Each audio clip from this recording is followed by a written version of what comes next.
Hello and welcome to Jason Cavness Experience. I'm your host, Jason Cavness. Before we get started, a quick update on what I'm doing in building. I'll be speaking at the Military CreditCon this April 17th at 2 p.m., where I'm breaking down how to get started and leveraging content off the stuff you create, and how to turn that experience to leverage and real opportunities. On the business side through Cavness, I'm leading U.S. market expansion for TechBank, a Vietnam-based software development firm helping enterprise systems build better products. I'm also working with EarthVC, focused on sourcing and supporting deep tech startups around areas like energy, robotics, advanced materials. And I'm also hosting an event for Seattle Deep Tech Week on June 8th, where we'll have 10 deep tech startups doing demos. Our guest today is Travis Partington. Travis, thanks for being here today. Jason, what a pleasant surprise and bonus to be here. Yes. Also with us today is Taylor Ray for a little bit. Taylor Ray is also a featured speaker at a Military CreditCon, and she's been doing all the geofencing for the event. So, Travis, I always try to start off with like a softball question. What do you do to either like take care of yourself, have fun, hobbies, or something like that? I combine it both right now. I'd say I compete in weightlifting. So that's the Olympic snatch and the clean and jerk. I just got back from the Arnold's last month where I competed in my age group weight class. I swept silver, so I took silver in the snatch, clean and jerk in the total, and broke my New England record in the clean and jerk. So totally off the wall question, right? So I'm a TikToker, right?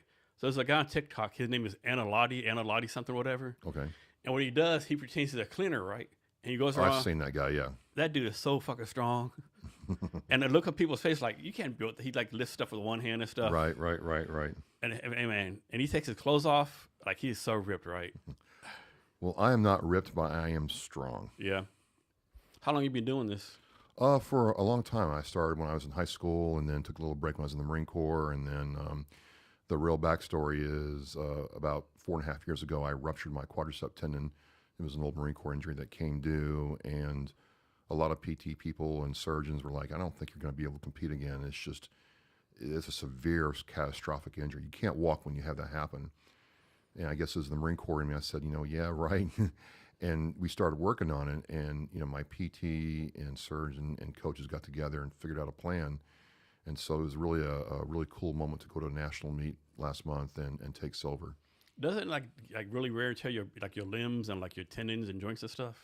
Yeah, it's a rare injury, but my surgeon, when he opened me up, said, did you ever injure this before? I said, as a matter of fact, in the Marine Corps, it's why I got kind of booted out of the Marine Corps. I had a patella injury during a run, and couldn't run anymore. And you know how it is if you're in the Army Marine Corps and you can't run, you're kind of like not useful to them. So out I went. And he's like, it looked like it just took years for it to finally get to a point where it just failed. Yeah. So I'm going to turn to Taylor real fast. Taylor, can you give us like a quick update of what you've been working on, and like how's the geofencing thing is going? Sure. Hello, I'm kind of hidden back here. We did a super last minute episode, so I'm really excited to kind of sit in and just learn more about Travis and talk more to Jason. But yeah, I've been working a lot on geofencing. For anybody that doesn't know, I specialize in geofencing marketing, and so we deliver ads to anybody that's within a certain parameter or anybody that fits a certain demographics that we put a geofence around. So I've been just super busy with contracts and preparing for a Military CreatorCon as well. Really excited to speak. I'll be speaking April 18th at 2:30. So I'm just going to talk about how geofencing is helpful and how it's a military technology. So it's very interesting to veterans, and especially those veterans and military that have businesses that are creators. So just excited to prepare for that and keep going. So talk about specifically how you're going to be able to help out people at a Military CreatorCon, especially military veterans. And since Travis here, we use Travis like a test case, right? Like with the stuff Travis is doing, he has his podcast, he does other things. Like how can geofencing specifically help out someone like Travis? And y'all two can talk back and forth a little bit. I love it. Yeah, I love it, Travis. Hey, Let's talk Taylor, about it. Did we just meet or something? We did. We just met this morning. It's awesome. Like, Taylor hits me up on LinkedIn, and she's like, I'm in Seattle. I'm like, well, I'm coming to Seattle. SeaTac, actually, to be precise. And here we are. I know. I live like 10 minutes from SeaTac, and so I was like, oh, that'd be cool if we meet up for coffee or something. So we literally met this morning, and I thought Travis would be really interesting for the podcast. So I'm glad he was able to make it. It's all really well timed and worked out very well. So yeah, super excited to meet. So I know what geofencing is from a cyber perspective, but let's just say I'm going as Oscar Mike Radio, or I'm doing my TV show, or I'm doing my vocal work. Could geofencing work for me? Definitely. And in what way? So there's a few ways it could work. The strategy is one of the most interesting parts about this, and it's the part that I personally love. But there's two ways. We could, first of all, target some of your competitors. So we could target other TV shows. We could target other vocal and audio studios, so that the people that are customers of those audio studios would see the ad if they go into those audio studios. So that would be like recording artists, things like that, people looking for more podcasting shows. And then the other way we could do it is we could pull all the data segments and demographics of people that fit your target audience. So let's see, who would you be looking mostly to target? So I target primarily veterans, but I also look at, if a veteran is, I don't know, between ages of 30 and 50, I want to know what, the spouses they might have, what the kids do, especially around Christmas time. So if there's a particular hot gift, I want to try to target a guest like that. Okay, that's super easy. So what we could do, I know you live in Boston. Yep. We could target every single person's household in Boston that's either a veteran within those age demographics that, based on their search history, is looking for something similar to that.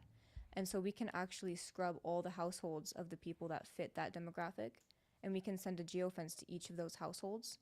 Since we're targeting their houses, like they have their mobile phone, their computers, their laptops, desktops, tablets, and then also we can do streaming too. So we're going to see your ad be placed all over these households multiple times, and they're constantly going to be seeing you. So it's a really, really good way to get you in front of demographics that are specifically for you. It almost sounds like you're doing like a Facebook type thing without having to go through Meta's way of doing it. Kind of, yeah. It's a lot like Facebook, but what we've found is that sometimes your target market isn't on Facebook. Right. Like a lot of the times we're trying to target these high decision makers of specific companies, or people that work in tech in a certain place. And so a lot of times they're not on Instagram, like they're not on Facebook, they're not on TikTok, right? And so no matter where they're searching, no matter what they're doing on their phone, we can find them based on that. Nice. I'm in. I love it.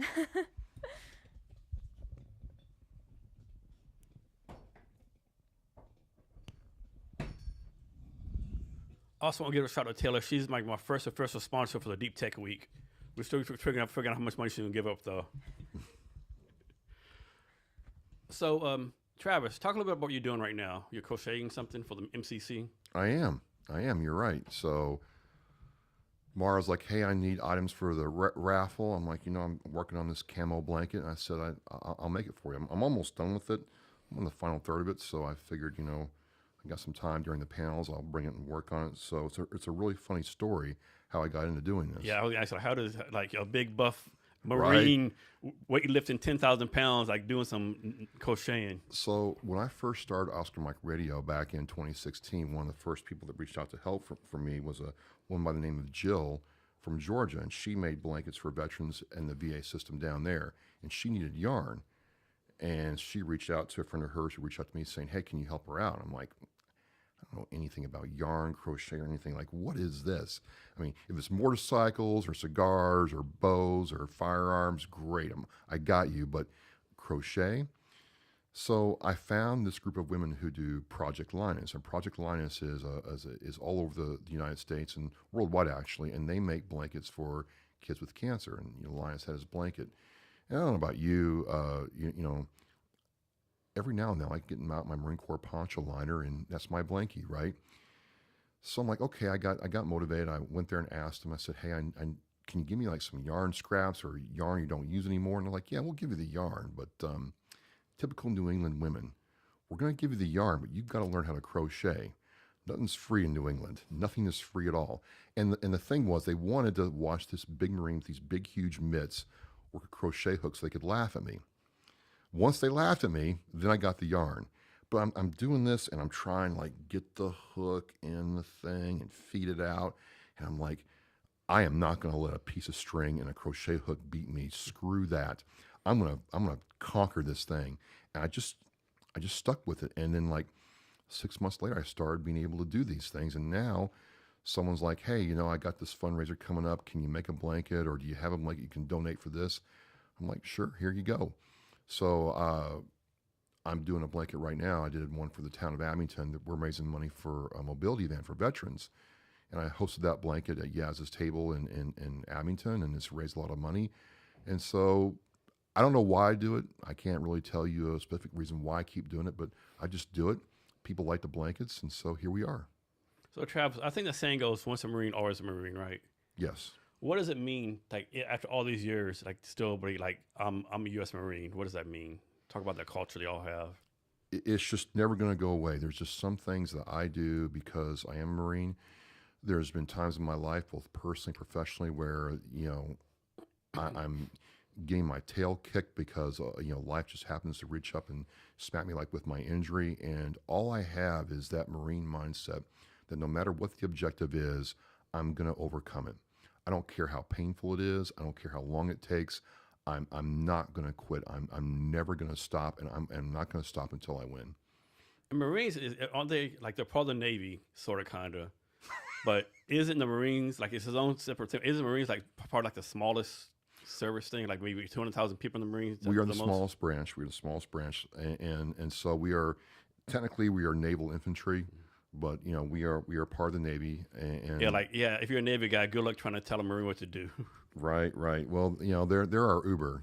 Yeah, that's what we tell them, and they just consider us cargo. That's so funny. So why the Marines versus anything else you had joined? Well, that's a good question because my parents moved us to Shreveport, Louisiana, which is right next to Bossier, which is the home of the Strategic 8th Air Command for the Air Force. And we went to the air show every year, and I'm like, this is a pretty nice base. But for whatever reason, I had it in my mind. I think it's because I watched Full Metal Jacket around that time when it came out. I'm like, I can do that. So I chose the Marine Corps. I took my test. I'm like, hey, you're not going to be a grunt. You're smart to be in the air wing. And, what do you think? I'm like, I'd like to be air traffic controller or work on avionics or something like that. And so I went in the Marine Corps, did all that, and went to boot camp. And I got this MOS called Hawk. And I remember like it was yesterday. We're in Camp Pendleton, and the Master Sergeant says, Partington's a Hawk missile systems operator. I'm like, what's that? And the captain, Wolf was his name. He's like, I don't know, Marine, but guess what? When you get there, they'll teach you all about it. But the funny thing is, I get to Fort Bliss, which is where the air defense schools are for the U.S. military, and they're like, Hawk's going away. I'm like, no way. The Marine Corps would not put me through all this to send me to an MOS that's Welcome to the military, as they say. And guess what, John? 18 months later, we got the Almar saying Hawk is going away. And the funny thing is, fast forward a couple of years ago, we got word, we got to see our gear being used by Ukraine. The gear that we packed up was mothballed. They shipped it over to Ukraine, and they used it. Raytheon tried hiring me 2 years ago to come work for them, but you didn't maintain your security clearance? I was like, no, why would I do a thing like that? But it's just crazy how this all worked out, which is why I got the missile here on my logo here. This is kind of like, part of why I keep the Hawk thing alive. Good question for you. I can't remember the name. What's the name of the movie what Clint Eastwood was in? He had a bunch Heartbreak Ridge. So what's a better movie, Heartbreak Ridge or Full Metal Jacket? They're both good. Yeah. It's just because, Full Metal Jacket was about Vietnam, and I felt like they got a lot of that right, even though some of it was just Hollywood. Heartbreak Ridge, a lot of it's Hollywood, but still they got the recon Marine right and Grenada right. Okay. So next question, right? So I think correct me if I'm wrong, but as long as someone finishes basic training, they're considered a veteran, right? Or is like have to do 1 or 2 years? Or do you Well, know? it's changed over the years, but now if you've completed basic training, you are considered a veteran. Okay, so question for you this, right? So is a veteran mean like if someone like did 2 years and got out, and someone else did 15 years get out? Is veteran a veteran, or it's like should they be treated differently? So a person who did more be getting more benefits, or is it like a veteran is a veteran? You know, it's a great question. It's something I come up against a whole lot because I didn't deploy into serving combat, and I just go back to what the Veterans Administration declares as a veteran. If you either completed boot camp or got an honorable discharge, you are a veteran. And it's because a lot of us, did not get a choice. I didn't get a choice. You didn't get a choice about where you're supposed to go. And if you're not in a combat MOS or a weapons company MOS, you're not going to be on the front lines. But you still serve. You still had to put your uniform on, meet the standard, execute the function for which you were intended, and then you got out. And it's really, I don't like getting into this, well, you didn't deploy, so you're not a veteran, you didn't serve in combat, because at the end of the day, civilians and a lot of our elected officials don't care either way. There's people out there who would love to take our benefits, take what we have earned, paid for in blood away, and they don't care whether or not we served overseas, were deployed, whatever. We have to band together as a brotherhood and sisterhood to be there for each other. I think one thing we have to get away from. I see a lot of veterans doing this. So like, oh man, I served, 9 years. My disability is only 30%. How did this fuck over here only do 2 years, have 100%, right? It doesn't seem fair, right? But like, you don't know what that dude did in 2 years, right? Well, I think right. a lot of people do that bullshit. Okay, you served 9 years and you rode a desk, and maybe you got hurt, fine, or maybe you served 2 years and you got pinned underneath a 5-ton and your back's broken and jacked up. I'm sure the guy who served 2 years would rather be in your place. Yeah, that's true. I'm a firm believer that if you complete basic training and that's it, you should get 30% for life, right? Just even don't do anything in the military, you're doing PT every day on fucking concrete, right? 5 days a week, and that just tears your body up. Just that alone, right? Not much less all the rest of the stuff we have to do, like obstacle courses, carrying stuff. Yeah. Yeah. I don't think most civilians don't realize all the stuff that we have to do. No, especially the American military has some of the harder boot camps in the world. That's a known fact. And there is it's not the years, it's the miles. Yeah. You put the miles on, John. Yeah, Jason. Oh, Jason, sorry. Yeah. I can remember as an officer one time, I had like a stress fracture in my foot. I just had to do a 5-mile run, because officer, you men do so you don't do right. It's just, looking back, man, I was dumb as fuck, right? But like, you really have no choice in the military, right? You either do or you don't. Especially if you're an officer, you're supposed to lead from the front, so you're supposed to suck it up. But there's Just a price pop that Motrin and go with like it. candy, Yeah, no doubt. So let's talk about another thing, Route. So I think a lot of veterans, in my opinion, have that attitude like, I served 4 years, right? And the world owes me everything, right? Like, do we really owe everything for 4 years, right? Like, is it really up? Like, I know a lot of veterans, I did 4 years. I can't get a job. I can't do that. Well, it's on you too, right? It's on you as a veteran to try to do some stuff. You just can't ask for handouts. Well, I think there's two ways to look at this, right? I agree with the first thing, that just because I serve doesn't mean I get a free handout. I'm not asking for a free handout. I never have, but I do think it's kind of, you go into a job field, whether it's admin, avionics, heavy equipment maintenance, or security, right? If you're an infantry, soldier, and you go to apply someplace that has a similar kind of job requirements that you did in the military, and you're told to your face, well, hey, you know what? You don't have this school, that school, that school. You're not, available for that job. I'm like, well, what do you mean? You did this job at a high level, just like your civilian counterpart. You don't get the same kind of, review on your resume because you didn't go to the civilian equivalent. I think that's wrong. By the same token, I also say to veterans, I'm like, it is on you once you get out to make your own success.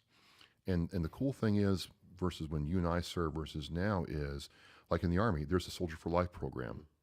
I tell Army guys, like there's literally a program that will get you in a job when you're like a year EAS to get you going in life. Well, I'm not sure I want to do that. Well, then Don't come crying to me, 2 years later that you didn't have the support you needed when there was a program designed to help you with moving expenses, health care, housing, all that for you. So it's a balancing act, right? We should be assessed the same way our civilian counterparts are. Absolutely. We should be to the front of the line in certain things like we're municipal and state and federal jobs. Absolutely. By the same token, we got to get off our own butts. And you're going to talk about this in MCC, which is why I'm hoping to really get to tune into what you have to do. And you've got to take action. Take the action to make your success. Yeah, I let's have so many great programs now, right? Hopefully it's better than when we got out, but like those like hire heroes, hero hirers, Yes. military spouse. There's so many programs. Things Helmets to hard hats, all those. Yeah. you have. There's apprentices for plumbers, electricians, anything there is. Just Google it or go ChatGPT.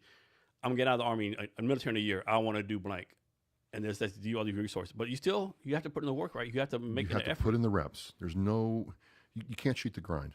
You can't. Yeah, I agree. Right? It's more resources now for sure for military veterans.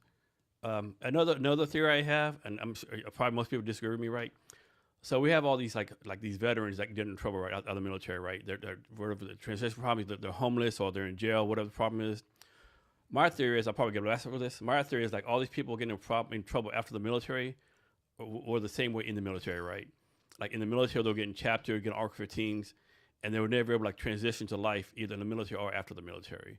Like they're just been, I don't hate to say the word problem child, but some people they're just problem child, right? And I think all the focus is on them versus all the veterans who are doing good stuff. Well, what's the old expression?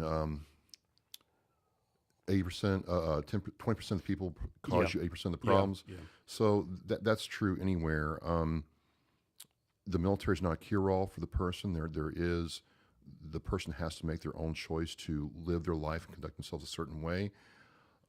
Which is why I am one of those who, okay, if you got out with a dishonorable discharge or honorable discharge, and I get blasted for this, Jason, I'm not going to put the effort into you the same way if you got out with an honorable. Yeah. Or a medical. Medical's the exception, but if you got dishonorably discharged, you don't have your good conduct medal. There's too many other people that played by the rules, did the right thing for me to sit there and give resources to somebody who did not. So I will push back just a little bit, right? Okay. My thing is like they got dishonorable discharge, but at least they made a good faith effort, right? At least they attempted, right? Where like most people don't even make an attempt, right? So I will give them that credit. Would I spend like as much time as done as somebody like got honorable discharge? Probably not, but at least in my mind, okay, you made an effort, right? And it didn't work out.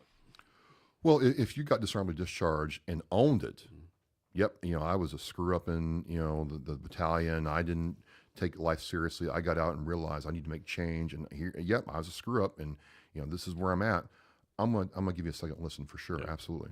So I was in the Army 25 years. In 25 years, only seen one person get a dishonorable discharge, right? Really? Yeah. I mean, in the Army, you had to fucking try really. I was gonna say you got to try really fucking hard in the Army. Like in the Army, we're like, okay, second chances, third chances, like. Yeah, or those some shitbags in the Army, right? I joke around all the time. Like people talk all the time, like I want to hire. You hear people say I want to hire veterans. Are you sure, right? Because I was in the Army, people I work with, or work for, or work for me, I want to hire to cut my grass. So yeah, it's like any other demographic, right? There's good people, bad people, people you admire, people like man, like yeah. Well.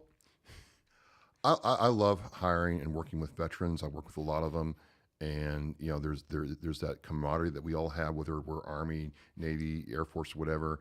But there's some people in my battalion that they just seem to love to find trouble. Trouble. It just found me. I'm like, no, trouble didn't just find you. You went out and looked for it. So I got a funny story for you, right? Okay. Not that somebody got in trouble, but I was a captain career, right? Had the E6 award for me, right? And during the 1 month period, she was in 5 accidents. What? It gets better. She never drove the car. Each X accident, she was in the back seat. And he's like, it's not my fault. Like Staff Sergeant, you in 5 accidents in the back seat. There's no freaking way that's a coincidence, right? What was going on? Like, were you talking too loud, hitting someone? Like 5 accidents? No, but sir, I don't want. What am I going to count statement for? Like, I was in the back seat of the car doing nothing. You were doing nothing, but yet you in 5 accidents. Make it make sense. That's like a mathematical anomaly. Yeah. How do you?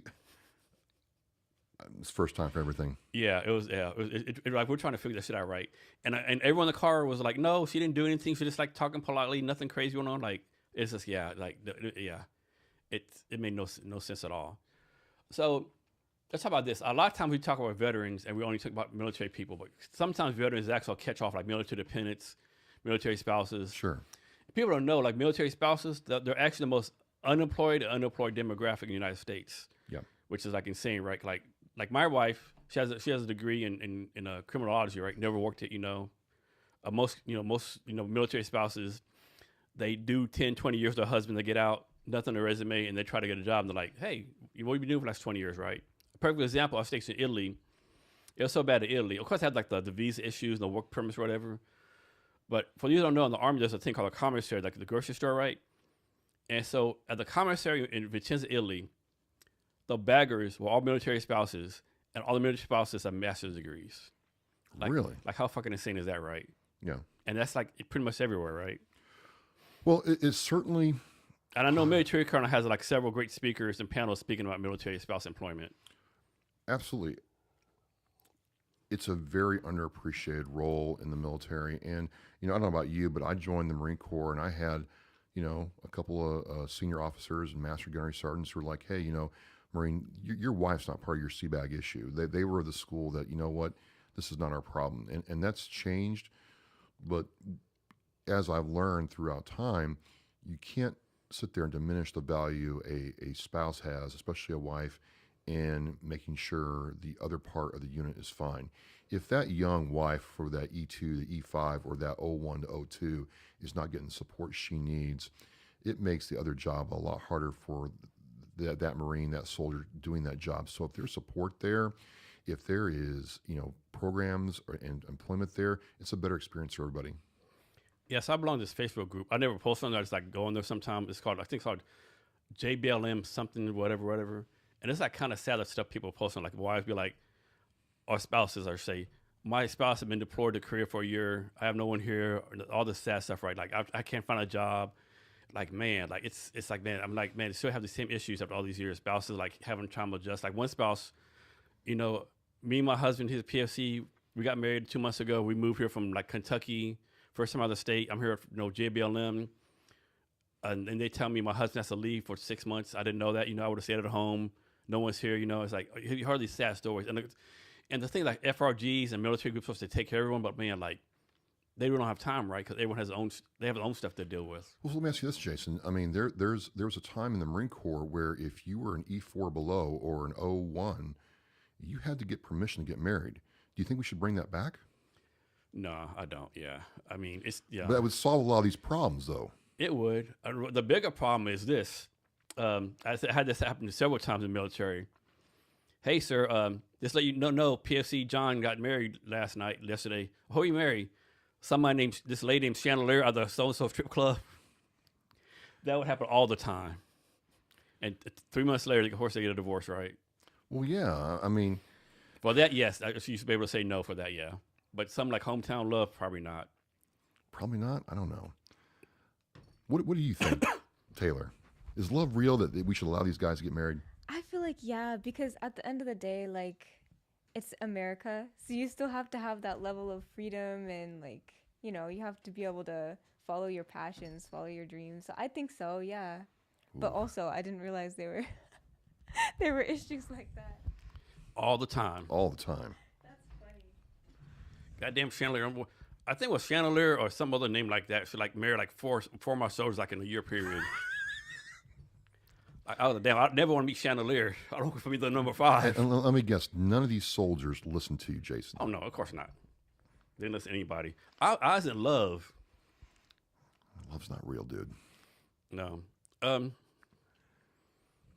So, how many years did you do in the Marines? 3.5. 3.5. Okay. Yeah.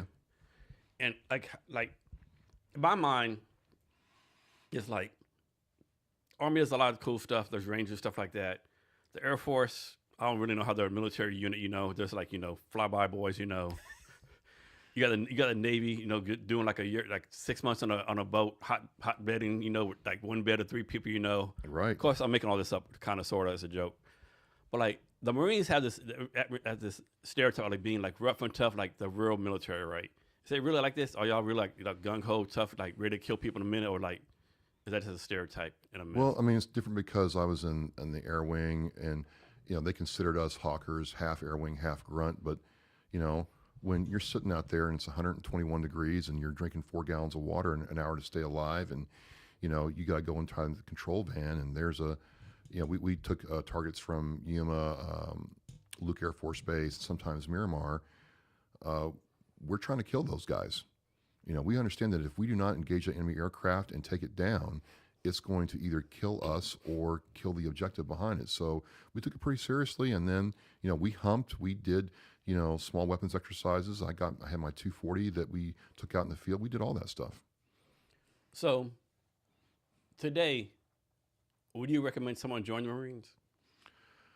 I would recommend anybody join any one of the services because regardless of just baseline, regardless of what service you join, Space Force I don't know anything about, so I can't speak to that one. But let's just say the Coast Guard all the way up to the National Guard, you're going to get a base set of skills and experiences in life that's going to put you ahead of other people. You're going to understand how to deal with adversity. You're going to understand how to deal with high expectations. You're going to learn things about yourself that you didn't know, and be able to take that and turn to different areas in your life. I would not be where I am if I didn't have that time in the Marine Corps. I wouldn't understand certain things about myself if I didn't join the Marine Corps and go through those challenges and adversity. So one time I was meeting with some guy here in Tacoma, right? He wasn't military, right, at all, right? And I was sitting there, and this other dude came in, right? And instantly, it's like we knew we're each in the military, right? And the guy was like, "How the fuck y'all know in the military? Like we just know, right? It's just you just know, Right. I don't know what it is, like the vibe, but you just know people in the military." So my thing is like I would never recommend anyone like retire from the military like I did now because they changed the retirement stuff. But like my thing is like, do the 4 to 6 years, right? Get the benefits, get a GI Bill, get a skill. I mean, the military gives you so many benefits. Like you get when I was, you get like 50% off education, right? There's so many skills. But I'll say don't retire because our army, the military has changed so much unless someone tells you, hey, John Bob, based on your record, you're competitive for colonel. Or hey, John Bob, based on your skill, you're competitive for sergeant major, right? Right. But like you do your 4 6 years, get what you can out of it, and do something else. It's not worth staying in 20 anymore? Because they changed the retirement. Oh, really? Yeah, it's not 50% no more. What is it? It's some kind of 401k plan now. Oh. The way I understand it, yeah. And you got to put money into it. I mean, I could be wrong, of course, but yeah, that's somewhere in that. Yeah, it's I don't know. But you definitely learn a lot of good friends. All my top friends from the military. One thing I'm very proud of, like 80% of the people that work for me in the Army are still like my Facebook friends. They ask you for advice. That's pretty cool. So let's talk about military credit card now. Sure. So James and Mara are putting this on in Arlington, Texas. And like, talk about your role. How are you helping out? What are you doing? Oh, wow. I am helping out with the volunteer coordination, which has been interesting how it works, and getting people to help us out. Big shout out to the University of Texas at Arlington, who's providing the color guard for the opening ceremony. So, hey, quick question. So I saw that. So the opening ceremony is at the college? No, they're coming. They're bringing a detachment there to do. Okay, I thought I read that the opening ceremony was at the University of Texas at Arlington. No, I was like, how is that going to be? Okay, so I must have read that wrong then. Okay, no problem. But no, they're sending a detachment here to do the color guard for the opening ceremony. So big shout out to them. Shout out to fellow Marines April and Karen. I serve with both of them. One of them's driving from Kentucky to volunteer. The other one's driving up from Houston. I guess they really liked me, when I was in the Marine Corps. I don't know, but I'm doing that, and I've done some of these interviews for Mara with SIA, where I talk to people who are coming to Military Creator Con to speak and learning about them, and then I'm presenting. So obviously, like people like me and you, we're taking part to help James and Mara out and want to give value to people. But at the end of the day, like, what do you want to get out of it? Because you need to get some out of it too. Like, you need to get some kind of value, some kind of ROI for yourself. What do you want to get out of this experience? Well, I want validation, Jason. I want to, because you and I have both been in rooms where we're the veteran and we're the minority, right? There'd be 100 people at a networking event. Maybe there's 8 or 9 veterans, and it's hard getting your voice heard.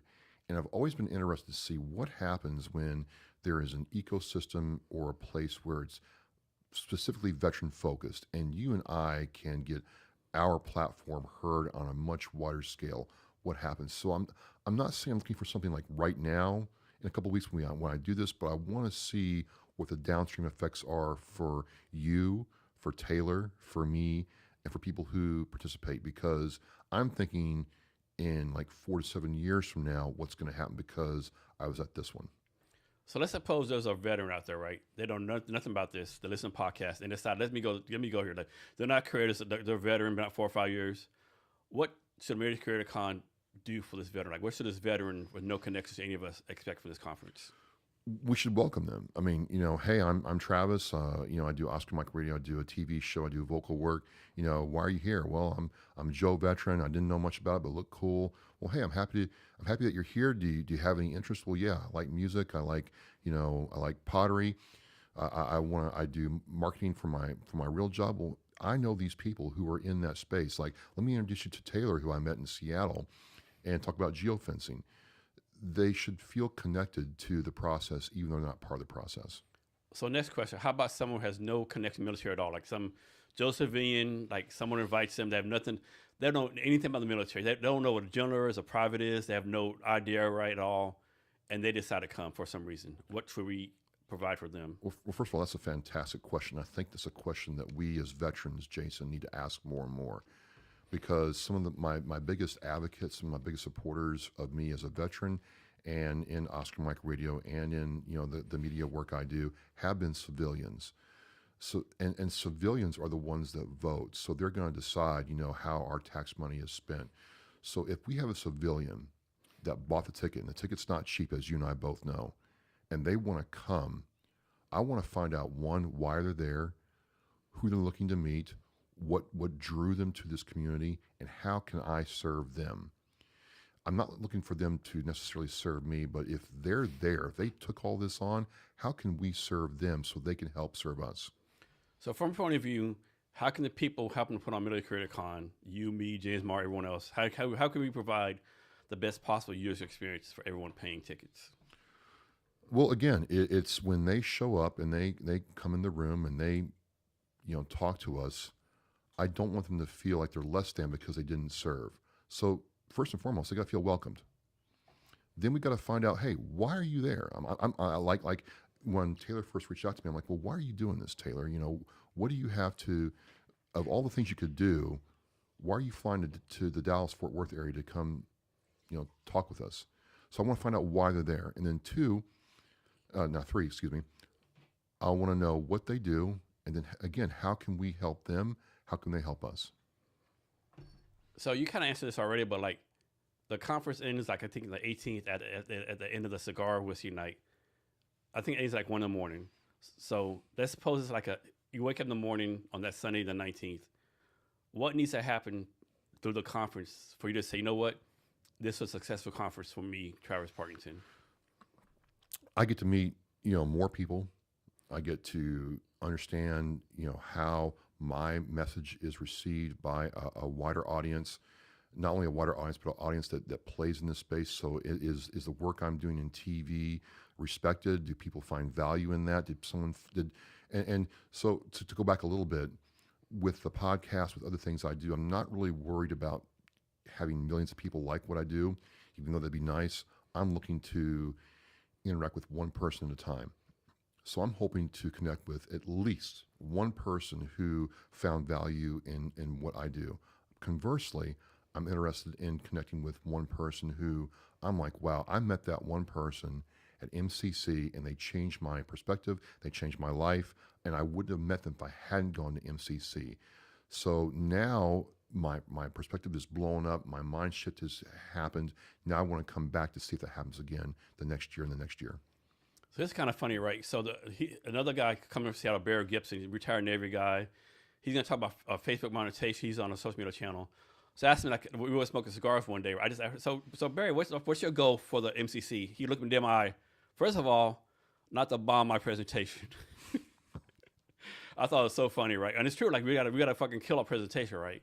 We can't go up there fucking around. We gotta basically kill our presentation, Yeah, I feel pretty confident in mine. I always get those pre pre-conference jitters, like, it's game time, let's go. But, I've been doing Oscar Mike Radio for a long time. I've been doing my TV show for 2 years. I understand how community access media works, so I'm pretty confident in that. So I always look at it like, hey, it's just you and me in the 5-ton. We're going back to Mainside Yuma to get chow or some new, porta potties, and we're going to haul them back to the pause and, go do it again. So you could probably give your presentation right now off the cuff, right? I could do it right now. Okay, cool. Yeah, so with me, like I told you before pre-talk, I told you, like whenever I do this podcast, 10 minutes before the podcast starts, I always like, man, I hope Travis doesn't show up, right? Or like, man, I'm so nervous, right, all the time, right? Is that why you're pinging me? Like, look, like every 10 minutes, hey, are you coming? Are you on your way? Are you sure you want to do this? I'm like, yeah, man, I'm gonna. That's why. Is that why? That's why. Okay. Yeah. And with me, like I'm an introvert, but like I'm actually real comfortable like, talking in front of people, crowds and stuff. But one thing I've learned through all my use like public speaking, like probably like 15 minutes before I start to talk, right, I get real fucking nervous, right? Yeah. But the kids, if I get real nervous and like kind of scared, it goes away, and I do real well. The times I don't get nervous, I completely bomb it, right? For whatever reason, if I'm not nervous, oh shit, I'm gonna bomb this shit. Yeah. Everybody's different. Everybody's different. I mean, I have people that do podcasting who are great, like right now, but you put them in front of a group of people, they clam up. They I don't know why that is. It's not something I've had to work at it to get to this level of comfort. So it's not like I just do it naturally. But I'm like, okay, I could do this right now. One thing too, like a lot of people get on the phone, like, hey, I'm Jason, I'm blah blah blah, like talk for 20 minutes. I can't do it. It takes me a lot to do that, right? Really? Yeah, like you see the Instagrams I've been posting about military CurtiCon. Right. Man, it takes me like 33 hours to do that 1 10-second clip, right? I mean, that's a slight exaggeration, of course, but yeah, it's not my thing, right? Sure. But I know people like do so well on it. So, Well, let me ask you this: are you having a good time right now? yeah, I always have a good time. Well, good. It's Good, kind of good, hard not to have a good time when you're drinking bourbon. good. Okay. All right. But I always have a good time with everyone. Like people always tell me, like, "What's your favorite guest?" Like I can't tell you that, right? Like I have no fucking idea. Like I've had like, especially since I moved in here, I have a lot of great guests, a lot of good times. So one thing I'm proud of course, like I said, everyone wants more downloads, more views, whatever. What I'm proud of so far. Hopefully, you'll be the same way. Everyone has said, "Jason, I had such a great time on your podcast," right? That's the most important thing to me, because you can have all the downloads you want, but if your guest didn't have a good experience, then you really kind of biffed it as a podcaster, I feel. Yeah, you do. Tell us again, what are you going to be talking about? So I'm going to be talking about community access media, and a lot of people don't know that it's there. So, when cable really became online in the late 80s, early 90s, there was this concern that, public, over-the-air wave TV would go away completely. So there's a law that says every municipality within reason has to have a community access station. And are you talking like PBS, or this is something different? This is something different. Kind of the same thing, but different. So my town, Abington, Massachusetts, has community access. Seattle has a couple of community access channels. The Dallas-Fort Worth area has like 6 or 7 of them. And these are stations set up to let people come in and either for free or a training session come in and learn how to use the equipment, or a lot of station directors would rather just do it for you so you don't break their high-end cameras and microphones. But they will help you set up a TV program, and you can record it and get it out to that station's airwaves, over the cable for like Comcast or Verizon. And all these stations put their stuff on YouTube. And the cool thing is you own what you produce. They put it out on their infrastructure, and you have your branding story right there. Now, it's not like a podcast, but the cool thing is you don't have to sit there and learn. Like I get it. I'm looking. He has a very impressive sub here, folks, and much respect. Game respects game, but it took you time to dial that in. Well, somebody who has a small business or just starting out doesn't have that time or money to do that. So you can go down to the community access station and start your own TV program, get somebody to help you get the camera and the lighting, the angles right, and then work on your delivery and get your message out there. You can bring guests in. And I was telling you before we got on, the same people who might not want to come on my podcast have no problem coming down to TV and being on a TV program. And because you start locally, you can get your brand out in the local community a lot easier. So if you're a business owner, it allows you a way to introduce yourself to other local business professionals. So explain the concept behind the name Oscar Mike Radio. Sure. So Oscar Mike Radio was started almost, the concept was almost 10 years ago to the day. And when I started Oscar Mike Radio, I was going through a very difficult time in my personal life. And I'm a lifetime member of the Marine Corps League. And one of the things that we would do is we would go and do veterans funerals and do the Marine Corps League ritual. Well, a lot of these at the time, this is when 22 a day was really getting going. We did a lot of veterans who had killed themselves. And it had an effect on me. I'm like sitting there, life is kicking my tail all over the place, Jason. And I'm like, well, what is going on? Because the real catalyst was we did a Marine Corps League ritual, and the parents come up to us and says, well, why are you guys here and my son is not? And I'm like, I got to do something. And I'm like, well, I didn't want to do a blog. I couldn't afford terrestrial radio. It's about $500 an hour on the AM spectrum where I am, but I could do a podcast. And so when I thought about the name for the podcast, the logo and the name were all combined. Like Oscar Mike we're on the move, we're on mission. And I wanted to remind myself that I'm doing this to be on the move or on mission for our veterans and those who serve us and support us. So that's where the Oscar Mike came from. So can you go back to your very first podcast? Can you tell us about what your equipment actually was for your very first podcast? Sure. So my equipment was a laptop, and it was a Blue Yeti Snowball microphone. The starter microphone for podcasters. Starter microphone, and it was terrible because I didn't realize what that microphone was actually meant to do, and I spent a lot of time on Audacity. Microphones are different. There's dynamic, condensed. If you don't have the right one, you're kind of fucked. Someone's dog barked, 2 doors down, and it heard it perfectly. But what it forced me to do was take Audacity and make my sound better. So that was my start. So I'm gonna talk about this. I'm doing my presentation, but like my third podcast, I was doing it. I had like a laptop, a basic microphone. I was talking to some guy. I had a pen. I clicked the pen every second for 30 minutes, right? Yes. And you heard the pen click more than our voices, right? And like I didn't have the heart to tell the guy, "Hey, I fucked up. Can we do it right?" So I spent literally maybe like 10,000 hours editing those clicks out right, so I could post it right. Of course, you don't see no fucking pins anywhere on my fucking desk right now, right? Or do you like it when someone does this on the desk? Oh no.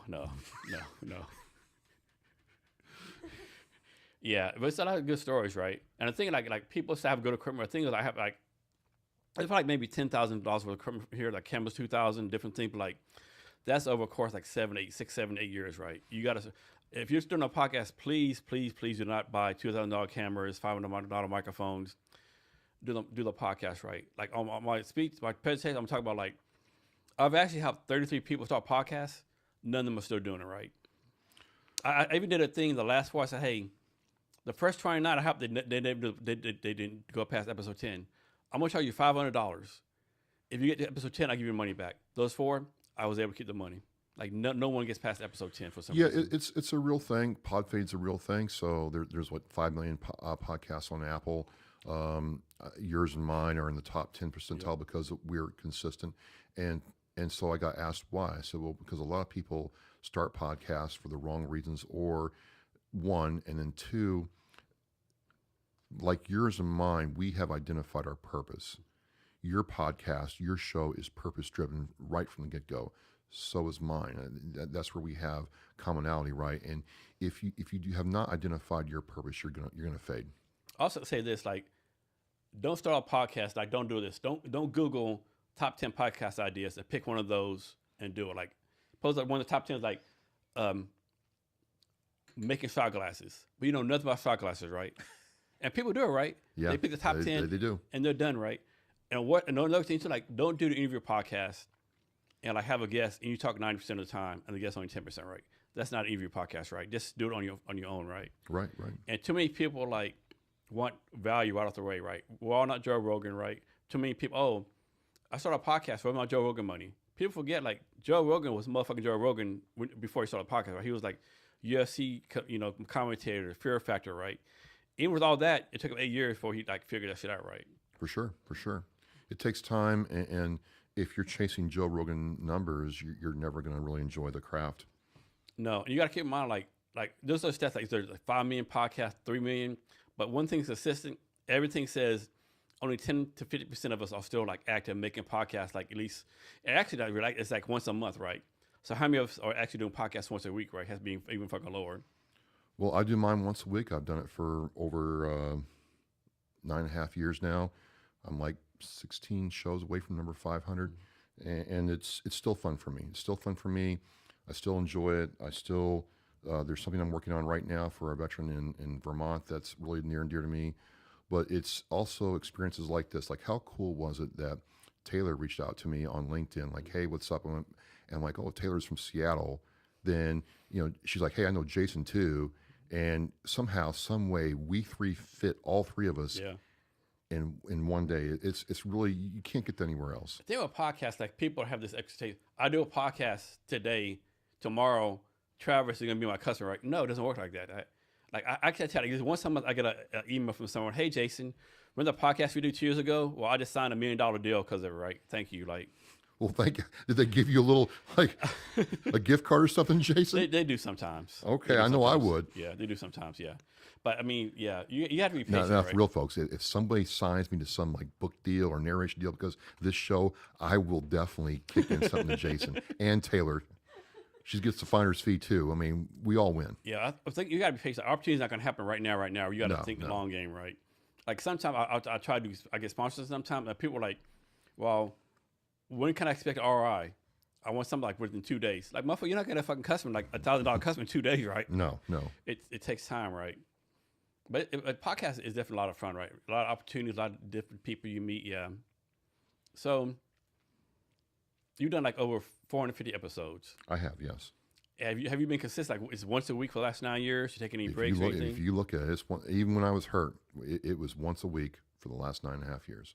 So let me ask you this. So I see if you're the same way. So when I started out, I used to go on LinkedIn, like ask for like guests all the time. Now I get at least 10 like emails a day from random people, right? Yep. Are people reaching out to you now, like saying, Yep. "Hey, I want to be on a podcast"? People reach out to me, word of mouth. Prior guests will refer me to people they think I would talk to, and I'm really flattered by that. It's really humbling that someone thought enough of their experience to do the word of mouth. Those are the most powerful ones. But yeah, it's like that now. And then I don't know about you, but some people don't understand. Like I'm out till July. It's either I do 2 or 3 days a week or put the brakes on. It's really an exciting time. And you do yours over remote and Zoom, right? I do them in person. I can do them in person over Zoom. I prefer to do them in person if they're in the Boston area. My kit is mobile, so I can take my camera and audio and meet them there. But a lot of them are over Zoom, yeah. So I used to do Zoom, and this is why I switched to in person, right? First, in person is so much better, right? Just more, you can like see the person. Sure. But so I was doing Zoom, right? And it happened like 3 or 4 times where I got tired and quit. I would like be in a video with someone, I would call someone, hey, John Bob, like make sure that, quiet place, your house, have the equipment, whatever. And then motherfuckers show up at fucking Starbucks or fucking phone, right? Like, dude, what the fuck are you doing, right? No, we can't do an interview, right? I can barely hear you, right? I have it like 4 times, like, I'm done, yeah. No, that's the challenging part of doing the remote ones. You just can't control the environment, and some people don't have the investment that you've had. But these people are like, oh yeah, like we would do like a Zoom call before, like they were saying, I'm gonna do the interview here in my house. Here's the phone with my equipment, and then like 2 weeks later, they're at fucking Starbucks. Oh, I forgot about it.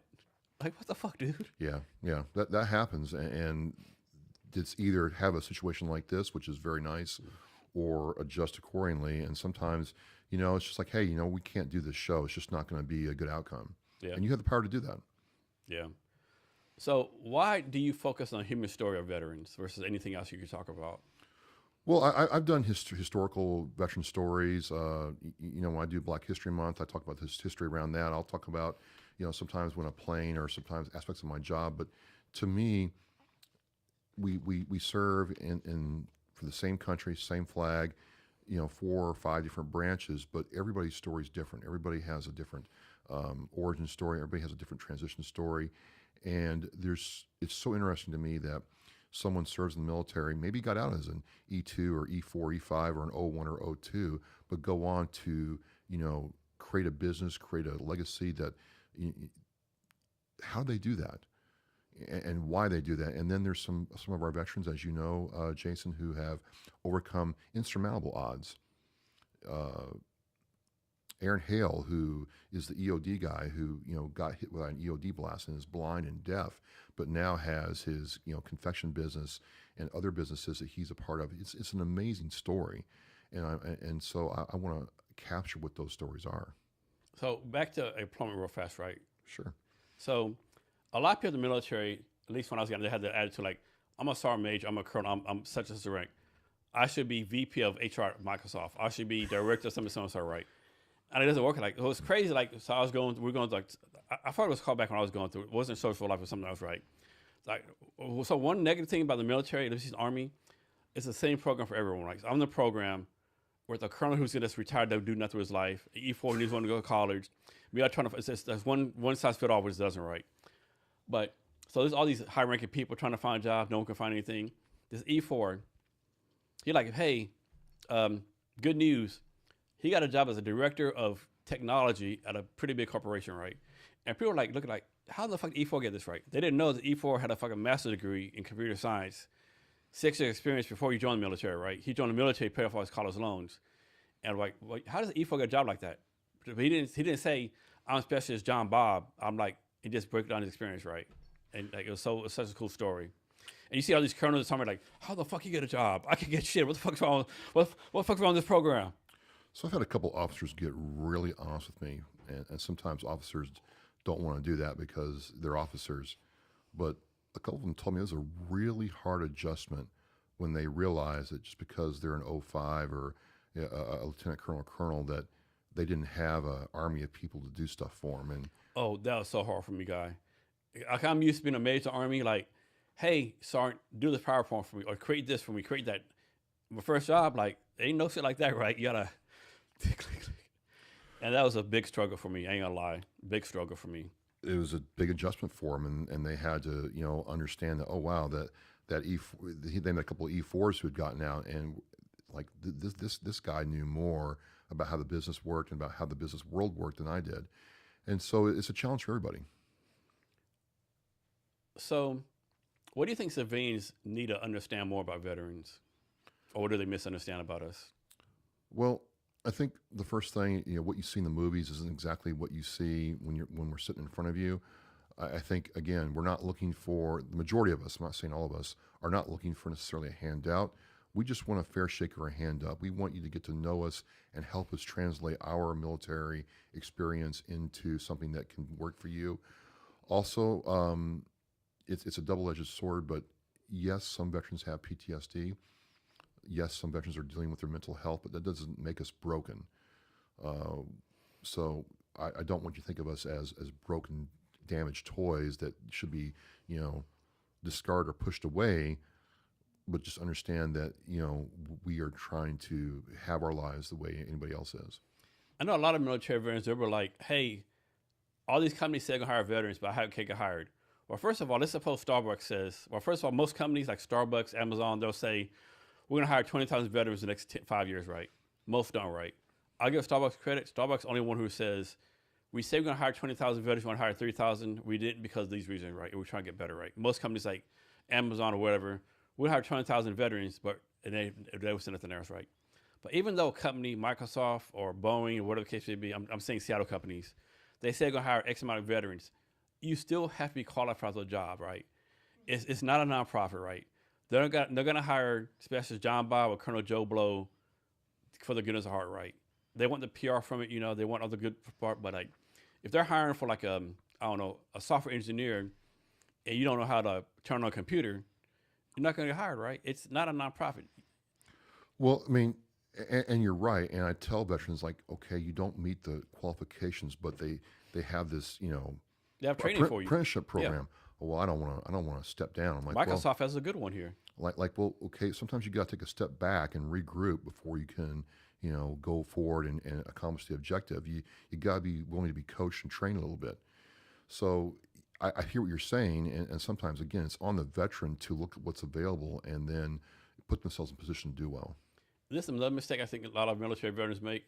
I think a lot of veterans, whether they're retiring or getting out right, I've seen it so many times, right? Like suppose we say Sergeant Joe Blow, right? He's in 8 years. He decides to get out, right? And suppose he's gonna get out. We'll say like he's gonna get out. We'll say March 2027. Today's what, April 3rd. Yeah. First of all, most people you lose all the money, right? And it's not like people say 50%, but it's actually 30% because your housing doesn't count, right? Right. And so today you're out, and so this you decide today you decide to buy a new house. Today you decide to buy a new car, but a year you won't have no job, right? And so many veterans, they put in some position like they have to take the first job they get, right? But it's not a good match for them, right? And then they had the job, they hate it, they quit, and they get this like economic downturn, right? Well, that does happen. I mean, I had to take the first job I got when I got out. I was working for CVS and learned real quick that I hated it because nothing was worse than a 78-year-old man who wanted a certain prescription to entertain the ladies and was told that he had used all his allocation for the time period. And you're getting time out. That guy was fucking so much he ran over Viagra. That's one way to put it. Yes. God damn. Shout out to him. All there's on one hand, I game respects game. On the other hand, like, sir, Dude, you are 78 years old. Like, there's no more. Like, slowly roll. What do you mean? There's no more? I want to talk to the manager. So I mean, there was that, and then I went and applied for jobs and like, have you done anything technical? Yeah, I've worked on this high technical system. We've used laptops in the middle of the desert doing this stuff. Well, yeah, but you don't have a piece of papers from a civilian place saying you're technical. If you had one of those, then I'd hire you. And so I had to get humble. I'm like, okay, this is crazy. And I wound up going to a school put on by the New England Shelter and Home for Veterans at the time. And they had a 6-month computer course to do stuff I already knew how to do. But once I got the piece of paper, oh, welcome aboard. It was crazy the difference in how I was treated. And I'm like, I don't think I should have had to go to the school in the first place. I didn't learn anything new. I just had a piece of paper saying I knew stuff. It's a good story for you. So when I got in the military, I retired, right? Had an interview like one of the top corporations here, right? I felt good about it, but networked with them, whatever. And so I had a phone interview with the recruiter, right? And the recruiter, first thing the recruiter said, hey, Jason, I know this is supposed to be an interview for this position, but you actually want to talk about another one below it. I said, well, can I ask you why it's one below? Well, Jason, because the one you applied for, we accepted, you would have five direct reports. I was like, I'm a major, I have like 20 reports, blah, blah, blah stuff. Jason, you understand that, but we know the military, y'all just help people to do and don't accept feedback. At our company, we have people give us feedback and owners that we fit.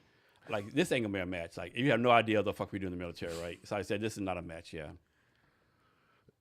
It's a different world, and they have different rules. There are things that we did in the Marine Corps that, I mean, like our corporals made us fill sandbags when they got mad at us. I can't do that as much as I'd like to sometimes to get the point across, but it's just the way it is.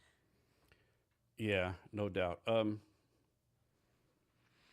So if veterans getting out right now, suppose a veteran's getting out like in 6 months, what would you tell them to do or not to do? Start now. Don't wait till your transition class to start worrying about what you're going to do in the future. Get your LinkedIn going. Talk to your parents, your friends. Start letting them know that, hey, this is what I did, and start understanding where you can fit in. Maybe that person you went to high school with who has a business can tell you, hey, you know what, your resume fits here and there. Take advantage of every opportunity. And there's this thing called ChatGTP. It's not perfect, but it will kind of give you a plan of how you should approach things. And Jason, you and I both know there's tons of free resources of people that want to give veterans jobs. Swallow some pride, understand you gotta be coachable and take advantage of it. So what's like your perfect podcast guest? What's my perfect podcast guest? I don't have a perfect podcast guest because, I just don't think that exists. That's just my opinion.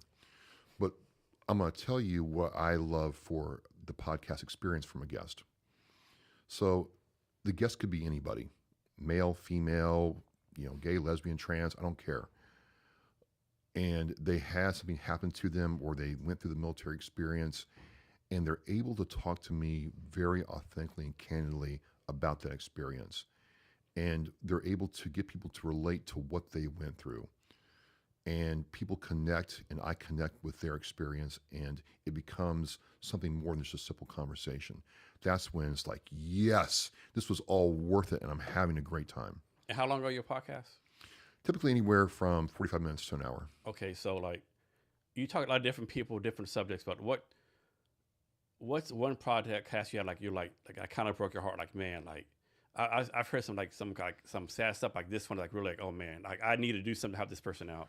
So this is recent, but this answers your question. I'm talking to her cousin this Sunday, but I talked to Courtney Moore and Courtney Millett last Sunday, and her brother JJ is on charges of domestic terrorism, Jason.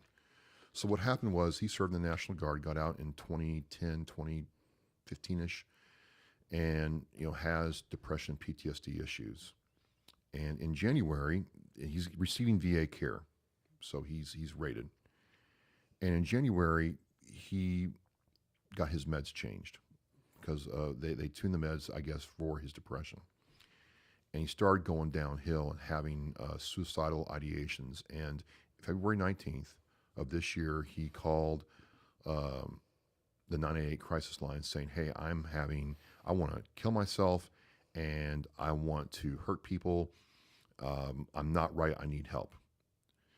The 988 people got him in touch with the Vermont State. What's that again? The 988 program? The 988 crisis line. What is that? It's a number, 988. You dial it on your phone right now, and you'll get an operator that will walk you through, what your situation is.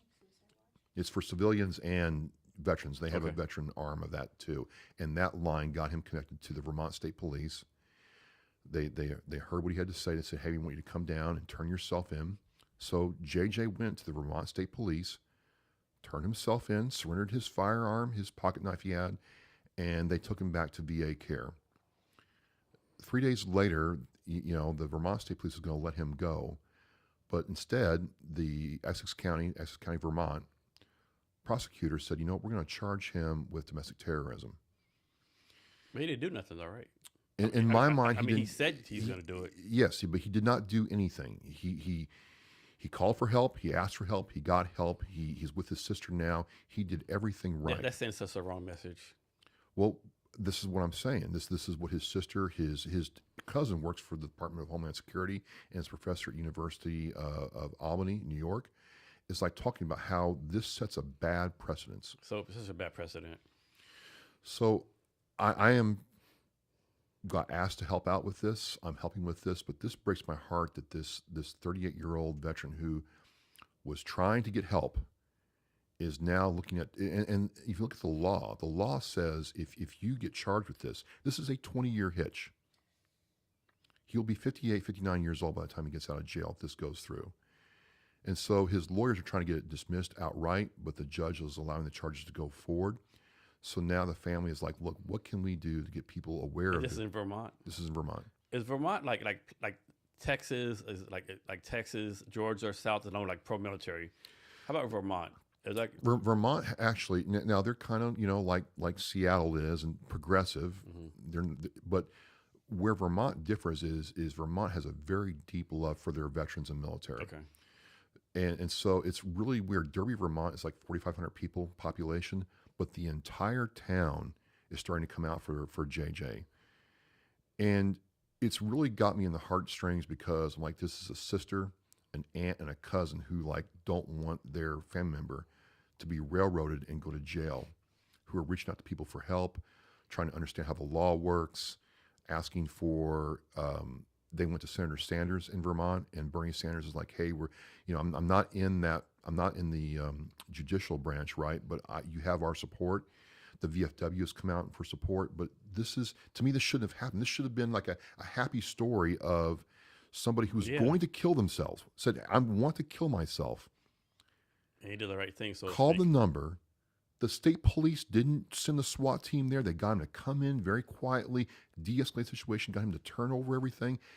He's alive right now. This should be a happy story, and it's not. And it really bothers me. Is it like one specific prosecuting attorney that's pushing this? Like, is like one person behind this? There was an attorney, Farzana Levia is her name, who brought the charges forward. She for Did whatever. she say why she's doing this? No, I haven't heard a lot, and the news media has been pro for the prosecution, not really letting the other side tell their story. For example, they were told that JJ had manifestos. Well, no, he didn't have manifestos. He had journals because if you're in VA care for therapy, they want you to journal what your Yeah. progress is. I mean, I'm not in VA. I receive VA care physically, and they want me to journal my leg Yes, stuff. same here. Yeah. Right. So they got those journals and called it a manifesto, and they weren't. They weren't. So how can people help out? So right now, there is a list of things that the cousin wants to do, and the family is trying to get people to tell the story. So I said, hey, I'm going to help you tell the story. I had his sister on last Sunday. I'm having his cousin on this week, and we're going to have the aunt on and the VFW, and then we're starting to engage with people at the state level and the national level. Like, to me, this is something that Secretary Collins should take a look at. His VA changed this guy's meds. They should be, helping the family out and make the case as to what happened. So I have to make sure I say the right words because, like, sometimes, like, so little live stream everywhere. Sometimes if you say the word, like, you get banned or whatever. Oh yeah. So, like, so let's talk about like the military, like, final solution, right? Yeah. Is this my thing, right? And I could be wrong, right? I just think, like, if someone in their mind says they're going to do it right, there's nothing you do to stop it, right? If someone's 100%. if someone says on December 3rd, 2025, 2027, it's a wrap for me, I don't think there's anything you can do, right? Yeah. You can have all the programs you want, all the things you do, but if someone's down such a dark path, and everyone has a dark path, but, like, I don't think there's anything to do. All the programs are good, all the stuff is good. I just think, like, I don't know, right? I know it's a bad attitude to have, but I just, like, and, like, how do you, like, overcome that, right? How do you keep people, how do you, like, everyone has bad days, like, but how do you say, hey, today's a bad day, but tomorrow, if you're not there tomorrow, you have this great opportunity, right? Or you might have to see a sent tomorrow, like, you might meet your future wife tomorrow. But how do you get people out of that darkness, and everyone goes through it, right? Well, I don't know. I mean, my other experience with this was there was a veteran in my area who drove to the West Roxbury VA and told people, hey, I'm going to kill myself. And they tried for 4.5 hours to keep this guy alive. You can't watch him 24/7. Eventually, if you do, you got to go to sleep. Well, he sat in his truck and killed. He killed himself because he just that's what he wanted to do. To your point, but in this case, JJ wanted to stay alive. He wanted help. He asked for help. He didn't act on any of the things that he said or wrote down. He realized he was in a bad state and asked for help. And we finally, all the things worked, except for this to me, this miscarriage of justice. And so we have the 22 a day. The numbers haven't really changed in the last 10 years. The VA put out a report that it might be like 19, 20 a day, but it's not been. For all the money, time, and effort that's been spent, we still have a lot of veterans doing this to themselves. I've got to be relaxed for this, but, like, obviously, even one is a bad number, but, like, 22 a day, that's a bad number, right? There's millions of veterans, right? Like, 22 a day, it's a bad number. It's not like it's 3,000 a day, right? Don't For get me sure. wrong. It's still 22 a day, 22 lives that don't need to be lost, but, like, maybe some of these programs do need to get credit for what they're doing, right? Well, that's why I'm like, wow, the 988 crisis line finally worked. Like they had one that actually called for help. They escalated to the law enforcement the right way. Law enforcement didn't treat him like an imminent danger. They de-escalated the situation, got him he drove to the Vermont State Police barracks and turned himself in. That doesn't happen. You and I both know that if a veteran wanted to harm themselves, they just would have done it. Yeah. But for whatever reason, this all worked, and I wanted to see that aspect of it credited, what the Vermont State Police did and what the 988 people did to keep this guy with us. Talk about this, right? You have all these programs, like the phone numbers that people say, hey, you see a post like Facebook, LinkedIn all the time, hey, so-and-so just like got rid of himself, right? If you have problems, come call me, come talk to me, right? But the fact of the matter is, right, if you're going through shit, who can you really call? Like, who really call? Like, are you gonna tell your wife? No, you're gonna call Travis. I don't want to bother Travis. Like, I think this is mentality most people have. Like, I have to fix myself. Like, if I call this person, I seem weak. If I call this person, like, does it make any sense? Well, I think the one thing before that is, who do you call? There's this aspect of these final solutions where the person was lonely and isolated. And I can send this to you tomorrow when I find it because I have it saved. The VA did a study about how loneliness is a precursor to this kind of activity. So it might not be me or you, but if I know that I've got people checking in on me and I've got some place to be, whether it's for a coffee or a video game or just hanging out having some drinks over a combo like this, that might do more. You might not know about it. I might not know about it, but that might do more to keep somebody with us than saying, you know what, I have no value. I'm just going to end it. And something as simple as walking down the street and telling someone, "Hey, how you doing?" I mean, you just don't know. You might just break them in the fucking fog right then. You just don't know what your actions and stuff. How's it going to affect other people? Right, right. So I'm gonna take a break. I don't take a break. I want to do something different. I want to have you two talk to each other real fast, right? Okay. Okay.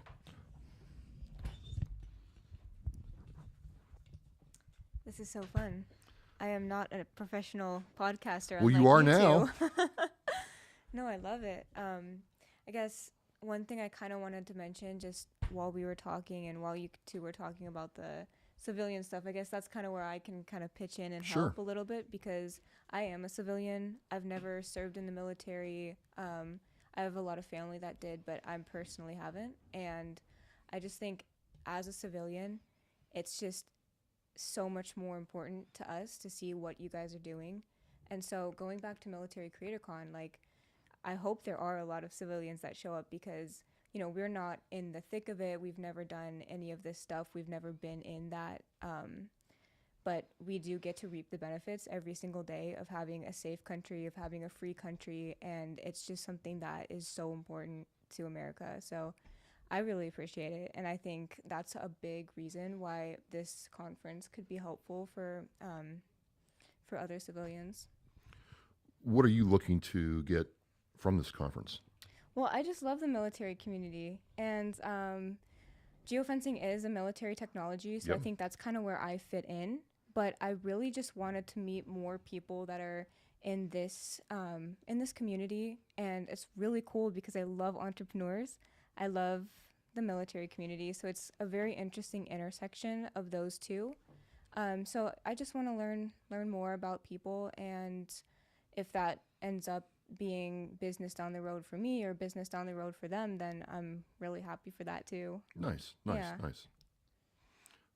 I mean, again, how cool is this? Just a simple LinkedIn message got us all three in one room before the conference. That's crazy. And you two are both professional podcasters. Like, this is just very cool. Nice. Mm-hmm.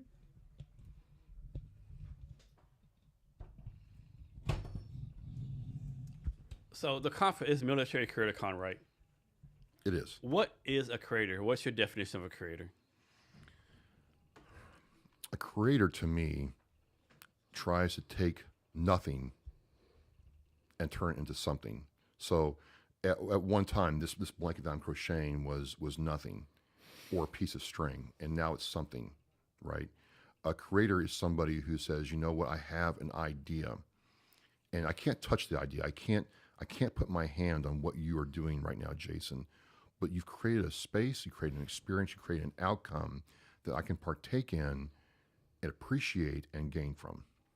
So, personal opinion, I think a lot of creators suck at business. A lot of business people suck at creative. How can someone like do both and be like monetized being a creator and a business person? I think you got to get trained. I think it's very easy for someone to be a creator and not understand how the financial aspect of what they do works.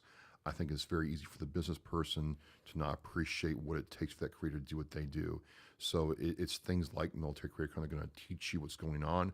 I certainly had to go back to the drawing board and learn, business 101 when it comes to, okay, how am I going to take what I do and make money out of it? And what's that going to require? Well, it understands that, time is literally money. My talent has an intrinsic monetary value, and how do I maximize that? And I had to learn all that. Is there something like creative that you want to learn, like guitar playing or pottery or anything else, like you want to learn to be creative in that junction thing? I've got a bass guitar that I've been playing around with. I'd like to learn how to play that. So and you like bonuses. Yeah. People have been bugging me about singing, So I'm going to try to cut a Christmas album this year. I'm serious. Nice, nice. Talk about the power of storytelling with your podcast. Sure. It's all about the story. I taught a podcast class last year. When I was doing it, I talked about the cave painting, where somewhere somehow somebody went out with a spear and got themselves looks like a woolly mammoth, right? And brought it back home, and he literally brought home the bacon, right? And maybe his wife and kids are so proud of him that they daub their finger in some kind of dye or whatever and paint it on the walls, and it looks like that clan, that tribe, that family ate good that day, and they were so happy they just decided to put it on the side of this cave. And 10, 15,000 years later, we're still talking about it. We're still talking about it. Think about Aesop's fables and things like that, or Dr. Seuss. It's all about the story and what the story represents. And I think for me as a podcaster, I look at it as, I don't know if I'm a storyteller in the strictest sense of the word. I'm more or less a guide. I'm taking that person, when they sit down and talk with me, I'm taking them through their experience to share with us what they've been through. So how do you approach talking to people about sensitive subjects on a podcast? I'm going to meet them where they are. I'm going to, before I hit record, when it's a sensitive subject, it's like, hey, I appreciate the amount of trust you're putting in me to be vulnerable, to allow me to not only talk about this, but record it and put it out there for the whole world to see. And so I want you to know that in this time that we're together, you're safe with me. And if there's something you don't like, or something you want to change, or something that you don't want to go down, we won't go that. But I want you to know that you're safe with me. And so I try to really let them know emotionally that this is not just a assembly line thing. Like I'm in it with them. And I want to feel, or try to feel, what they're feeling. Travis, so how do you keep from getting too emotionally involved with your guests' stories? Sometimes it's really easy, like this J.J. Millett thing is not, because I think it affects more than just JJ and his family. It has the potential to affect every veteran, every person seeking health care in the United States. But at the end of the day, I realize that this is just a story. This is just a block of time with this person. And when that time is over, then that time is over. I can kind of turn on, turn off. So you've done cybersecurity for 25 years, right? Not 25 years, but over almost 2 decades, yes. Okay. So what is cybersecurity? I think people think cybersecurity passwords, like, secret spy stuff, but what actually is cybersecurity? Well, it's a whole bunch of things. That's the thing that's gotten really, when I first started, it was just a very basic, like, secure your network space and all that, but now it's gotten very specialized. There's phishing, there's, ransomware, AI security, so on and so forth, development security. So in simplest terms, it's about taking information security, or things on the internet, and making it as secure as possible. And so, but you did not do this as a Marine, right? No, I did not. So talk about the transition from Marines, missiles, whatever you're doing, to cybersecurity. Well, sure. I got out of the Marine Corps. I went to that class to be told that I was actually technical. Had to get the civilian piece of paper. Yay! And then I got a job, and I was a help desk technician. I was working on PCs. Replacing hard drives, RAM, motherboards, installing operating systems and troubleshooting software, connecting to a mainframe server, that kind of thing. And then one day, this person at my employer is like, hey, I got this thing called InfoSec. I think you might be a good fit. I'm like, well, I don't know anything about InfoSec. He's like, well, I know that, but I think you'd be a good fit. And I'm like, well, if I can figure out how to fire a missile at an airplane 40 miles away, I can figure out this. So, I just jumped in with both feet and never looked back. So why do you think so many small business owners to this day kind of blow off cybersecurity? Like, oh, I only have 10 people. That's not for me. It's not important. I don't have the money for it. Blah, blah, blah, blah, blah, blah. You ask a question that's very near and dear to my heart, Jason, that I love answering. It's because a lot of these small business owners think, well, I'm just a small business owner. Nobody's going to want to get me. I don't have a whole lot to take, so they're not going to worry about me. So, and it costs money. It takes time. So I'm not going to focus on that. And what I try to tell people is, like, there are entities out there that say, you know what, I don't want to take, $10 million from one company. I want to take $1 from 10 million people. And if I can do that, every month, every quarter, I've got recurring revenue all the time. So you also, I tell small business owners, you have a fiduciary responsibility to your clients and to your employees to make sure your data and their data is safe as it can be. That's a responsibility you have. So it's a challenge, but we're meeting that. Is there a country that's like has the most best hackers? Like you hear like Ukraine, Poland, these third countries like have like all these cybersecurity hackers like this hacking the hell out of the United States. Is that true or is that made up? That's true to a point. Although I would tell people the United States has some pretty darn good hackers themselves. We're just not as vocal about it for whatever reason. A lot of them are working for those three-letter agencies and have been identified early. But yeah, North Korea has theirs. The Slavic countries have theirs. You have people with a lot of time on their hands who are smart, educated. You're not going to take rob a bank in the traditional way anymore. You can rob a bank from your desktop with your slippers on or your Crocs, listening to your favorite Taylor Swift album while you're doing it. So let's suppose this shot glass company gets hacked. Is there a law that says this shot glass company has to make it public they've been hacked? It depends on the industry. If you're a private industry not regulated, no. But if you're a regulated industry like healthcare, like the financial industry or the insurance, yeah, you have to disclose. That's my concern, right? Like how many companies out there got hacked and they make decisions? You know what? We're a small company. If we tell everyone we got hacked, it'd be bad publicity for us. Just let's hide it and no one knows. But yet then our data is like all over the place, right? That's my concern with the hacking stuff. It's a very valid concern. It's a very valid concern. It's something that is taken into consideration for when a target is attacked. And that's why a lot of times you can attack a target and it can be months or even years before it really becomes to the fore because no one wants to say anything. Whereas if you said something, you'd understand what you did to improve your security and you'd offer a better outcome to your customers and your employees. So my opinion, privacy is a long gone concept, right? But like we give our data to everyone, right? Who does data really belong to? Does our data still belong to us no matter who we give it to? Or once we give it up freely to like a company, belongs to a company, like who technically should own the data? Who should profit from the data? Oh, I chuckle. A lot of people like Google Docs and Microsoft has their online stuff, and I'm like, well, the minute you take that file and put it on a Google server or an Amazon server or a Microsoft server, yeah, you have it, but if you read the fine print, they can see that document at any time.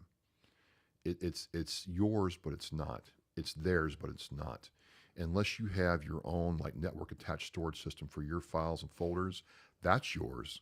But the minute you put on somebody else's platform, it's not really yours. You just have it there. This is my thing. I know it's never happened. Like, suppose you put your data on Facebook, right? And Mark Zuckerberg sells your data to someone else, right? Well, he's doing it right now. Like, I should get a percentage of that shit, right? Well, I should get a percent. Maybe not I'm saying 9%, maybe 5-10% of my data that you make a profit off, like give it back to me some kind of way. I know that will never happen. I think you bring up a good point. I've been kind of, like, wait a minute. He has all kinds of data points about every user who's on his platform, and he's clearly making money off of it, which is why it's free. It's either got to be one day where you get your cut of that if he's making money off of it, or he starts charging for it. I'd almost rather pay for Facebook and get some picture I put on there, got me money. Well, great. I mean, I know you can monetize Facebook, but that's not the same. It's not the same. You're still creating the content, and it still marks. And it kills me this day. Like you have people like pick the social media platform. This social media platform sucks so much. Why am I getting these ads for this and this, blah, blah, blah. And then next day, hey, I'm going so-and-so to the grocery store buy toothpaste. And they complain the next day why I get an ad for toothpaste, right? I mean, that's kind of simplistic attitude right there, but... Where's geofencing fit into there? It's crazy because all the data that's through Apple, through Google, like all this data is all for sale. And so that's a big part of what we use in geofencing is like, Yeah, I mean, we have very good demographics. We use the U.S. Census Bureau, but also all this data is for sale. Like even when you use Siri, your phone's always on, so like you can, Apple has that data stored in there. And it's funny because people always say like, "Oh, I just talked about something, and now it's all over my feed as an ad," and it's like, "Huh, I wonder yeah, how it that is." happened. But it's not a folklore. It really all that data is just stored in there, and people like me profit off of it by using it to enrich the ads of my clients. Data, data, data. I mean, it's a world we live in, right? Privacy's pretty much dead unless you like turn your phone off. Turn your phone off and go back to the old days of floppy disk and no dial-up internet. Sure. And then like people don't realize on Snapchat, this thing called Snap Maps on Snapchat where you like say tell you where you're at. If you can turn it off, like people just track you all the time. Instagram's gonna bring a map out where you track your at all the time. Like yeah, one thing, like if you're a criminal now, like suppose you're a criminal, like you kill 3 or 4 people. There's no way to get away from the crime because it's to go to your fucking Google phone, whatever. Yeah, you were here, you're here, you're here. It's like, yeah, I don't know. It's everywhere. Yeah, or like you see sometimes like someone will get an ad, like I got an ad for like ARP. I'm only 25 years old. Yeah, but your phone heard your uncle who's 65 talk about something, right? Yeah, yeah. It's crazy, right? It was even crazier how many people don't realize this is happening, right? Like some people have no freaking clue. Well, I laughed out loud during the Super Bowl when the Ring camera or something like Yes, it was like, hey, we're all networked now. I'm like, no, I don't want to be in an array with all my neighbors, No. right? I mean, and I'm like, okay, if Amazon has that, because that's who owns Ring, then, if the FBI asks them for, their video records, Alexa has been used in divorce all the time. Yep. So you can either be unplugged out of the matrix or plugged all the way in. So what habits from being a Marine still show up in your everyday life? Marines I served with or just Marines in general? Just that your experience of Marines itself. Like how do you experience the Marines still show up every day in your everyday life? Well, I don't have a lot of Marines in my everyday life. I used to have a lot of coworkers that were. But what I mean, like, so the skills you learn in the Marines, Oh. like how does that affect your everyday life? Well, again, I go back to my injury, and I go back to some of my professional career. Again, I didn't know anything about cybersecurity, so I had to learn it. I didn't know if I was going to be able. I had to learn to walk again, Jason. There was a time in my life where I couldn't walk, and how's this going to work? And okay, well, in the Marine Corps, we took a problem, we stripped it down to its parts, and then we attacked each problem until we got better at it, and then we just didn't quit. We just didn't quit. So back to cybersecurity, does that multi-factor stuff actually work? Multi-factor authorization or something like that? Multi-factor authentication? Certainly does. To me, MFA is a requirement for almost anything now, and I get very worried when I see a system that doesn't have it. And it's something you have, something you know, something you are. That's the basic tenets of MFA.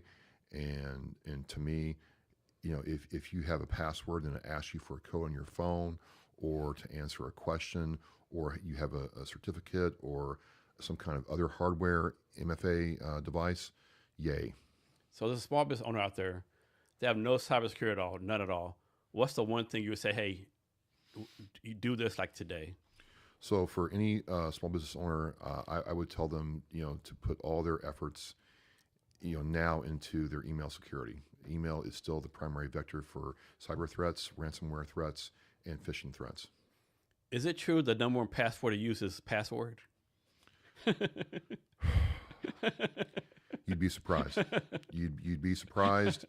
Or maybe your first name, or maybe your birthday. First name, kids' name, Johnny, Mary, Susie. 3. Yeah, it's still a problem. Let me ask you this: it's something I need to get better at, right? I use a Bitwarden from a password manager, But a lot of times I'll just put like I use the same like 2 or 3 passwords for everything, right? It's like these 3 things and 4 numbers, right? Come on, you know the answer, Jason. I know. You're not but making my me thing happy. Is, my thing is like it's just so easy to put these things like I have like it'd be the name of something and like four digits or 4 different codes or whatever for everything, right? I know I shouldn't do it. It's just yeah. How much of a risk am I putting myself? And it's not like from my bank account, nothing secret or whatever. It's like just like bullshit, like Well, still, I mean, I didn't do better. you can do better. Okay. You can go and get a password generator to generate you a complex password, then put it in your password manager. But it sounds so fucked up. Sometimes I'm so lazy, like 1 second to do a password Well, I generator. mean, there's the L word right there, ladies and gentlemen. And lazy leads to what? Lazy leads to losing. It does. Yeah, but so many people like have like the same password, or they have the password as a password, The or human 1, 2, being's the 3. greatest impediment to security. Yeah. What do you see the future of cybersecurity? It's only going to become more integrated in our daily lives as everything. And I'm not a big fan of software as a service tools and cloud in general, but as more and more of our daily lives are put into the cloud, it's just going to be something like from the time a child is 2 or 3 years old, they're going to understand how to do MFA. They're going to have, their password is going to be like their SS number followed by something that they have, like the color of their eyes. It's just going to be more and more ingrained. Is cybersecurity a good career field for people to try to get into? I believe so. I've had a very good outcome with it. There's several different things you can do in cyber now. It's not all in one. It's very specialized. And so I look at it like this. If you can understand, especially for military veterans, if you can understand security concepts and why, and risk around security and how to mitigate risk, you're going to have a good time in cyber. Do you fear AI is going to take your job? No. Why not? Because there's still the human aspect of being able to look at certain data sets, certain problems, and make a human determination about whether or not that is risky or not. The AI, I'm not saying it won't ever take my job, but I think it's a lot longer than people think. What are some what's a big, like the number one cybersecurity myth out there? Well, it's just like Mr. Robot. You can sit down with your laptop right there and hack into NASA or the stock exchange. No, it doesn't work like that. It's a long drawn out change to process a cyber attack, and when that attack has finally happened, they have really researched their victim and what they're going to do. Let me ask you this: like, suppose there's a guy out there. He's like the top 10 hacker in the world. Right? He can hack anything, right? Yeah. If he was to turn his power into good, what could he actually contribute to society? Any number of things. It's just again, it's cheaper to sit there in your house and hack a bank and make money that way than it is to go out there and make like water recycling systems, power systems and stuff like that. They're going to benefit humanity. So I think these hackers, a lot of them have this stereotype, like they're like bad people, lazy, like antisocial, but you have to be like pretty like kind of challenged to like do what they're doing, right? You can't be a dummy, I don't think. You're not a dummy. You're just you don't fit into a certain peg that people want you to fit into. You don't fit a certain archetype people want you to fit into, and so you do hacking as a way to validate your expertise. And maybe you're just bored. A lot of hackers are bored. They're very smart, intelligent people, to your point, and they don't have any real challenge in front of them. So this fills that need. So, cybersecurity, right? AI is going to take it over. Like, what's the? You might not know this. What's the growth pattern for cybersecurity in the future? Like 10,000 jobs a year, 20,000 jobs a year. It's like. What do you mean? Like if we say 2027, there'll be like 10,000 new cybersecurity jobs in the cybersecurity field. I don't know what the number is. I'm not going to sit there and make a guess, but I will say it's increasing. There's just not enough professionals for the need from a federal level. We are lacking in that regard. From what businesses need and then what individuals need, the need's there. It's only going to grow. So like in the tech world, there's like junior developers, mid-level developers, senior developers, then like senior VP, CTOs, VP, whatever. How's that progression goes to cybersecurity? Like junior cybersecurity people, cybersecurity analysts. Like how's that career path go? Well, you'll pick what part of cyber you want to be in. I mean, there's several different ones. There's application security. There's email security. server security, endpoint security, network security, traffic security, and then you'll start a role there. Probably, I would tell you you're going to want to get an apprenticeship somewhere or a co-op somewhere and see what you do. And I tell people, look, you need to start building your own little networks. Virtualize some servers and understand how that works, and then you'll start going to the role you want to be in, and then work in that role until you get some competence, and then eventually you can either expand into management or be an individual contributor and work on your respective craft. Do you need some type of certification to do cybersecurity? It helps, but a lot of people that I meet aren't certified. They just have been working in here, and they know how to either combat the vulnerability or create vulnerabilities. So the certification, once you get it, you keep it for life. You have to redo it every 2 or 3 years. Yeah, the one I'm going for now, I'm going to have to every 3 years recertify, and that's just part of the game. So how do you keep update with all the stuff that's going on in cybersecurity? It's very difficult, which is why it's become so specialized. There's just I get when someone tells you, "Oh, I'm an expert," I get very nervous because you just can't. Dude, I'm so fucking away. Whenever someone says I'm an expert, I'm like, I immediately think, no, you're not. No, you're not. No, I won't tell you I'm an expert. There's just too much new stuff coming out every day. So there's a very small sliver of the whole cyber field that I know a lot about. But still, I mean, there for every one of me, there's 100 people out there trying to create more problems. So suppose someone's a cybersecurity person at a company with 100 people, and someone else is a cybersecurity person at a company with 10,000. Yeah. Is cybersecurity, or is it different based on the company? It's gonna be different. It's gonna be different. The scale is different. The amount of work you have to do is different. The budget you have is gonna be different, and what's gonna be required is different. So let's suppose someone graduated college. Actually, they say they have a master's degree in cybersecurity from a top-notch college, right? Do you recommend they go to like a big-ass corporation like Boeing, Amazon, McDonald's, or kind of go maybe like a smaller company? I preach, I think you should go to a smaller company because you're gonna be exposed to more technology there in terms of what they have available. You're gonna have to make more decisions. You're going to be seen as a subject matter expert at a lower level than if you join a bigger company. You're going to be pigeonholed into one role, and that's all you're going to do. So what's about cybersecurity? You're like some kind of myth, some kind of stereotype, some kind of thing everyone does cybersecurity. You're like, please stop this. This is like madness. Let's stop doing this. The passwords. Passwords. Yeah, the passwords are a big pet peeve of mine. Okay. Another thing that really irritates me is when people, both for personal and professional, don't keep their software updated. How important is that? Because I'm a big thing about it. Every time I see a day, I do it right. But why do you think? My first question: why is it so important? Like, why do some people blow it off? Just laziness again? Well, it's laziness, Jason. It's laziness. People don't want to do it, but I'm like, well, you got to do it. There are fixes and updates in there that keep you safe and keep you functioning. And if it's your business and your clients' information, data, and money, you have to.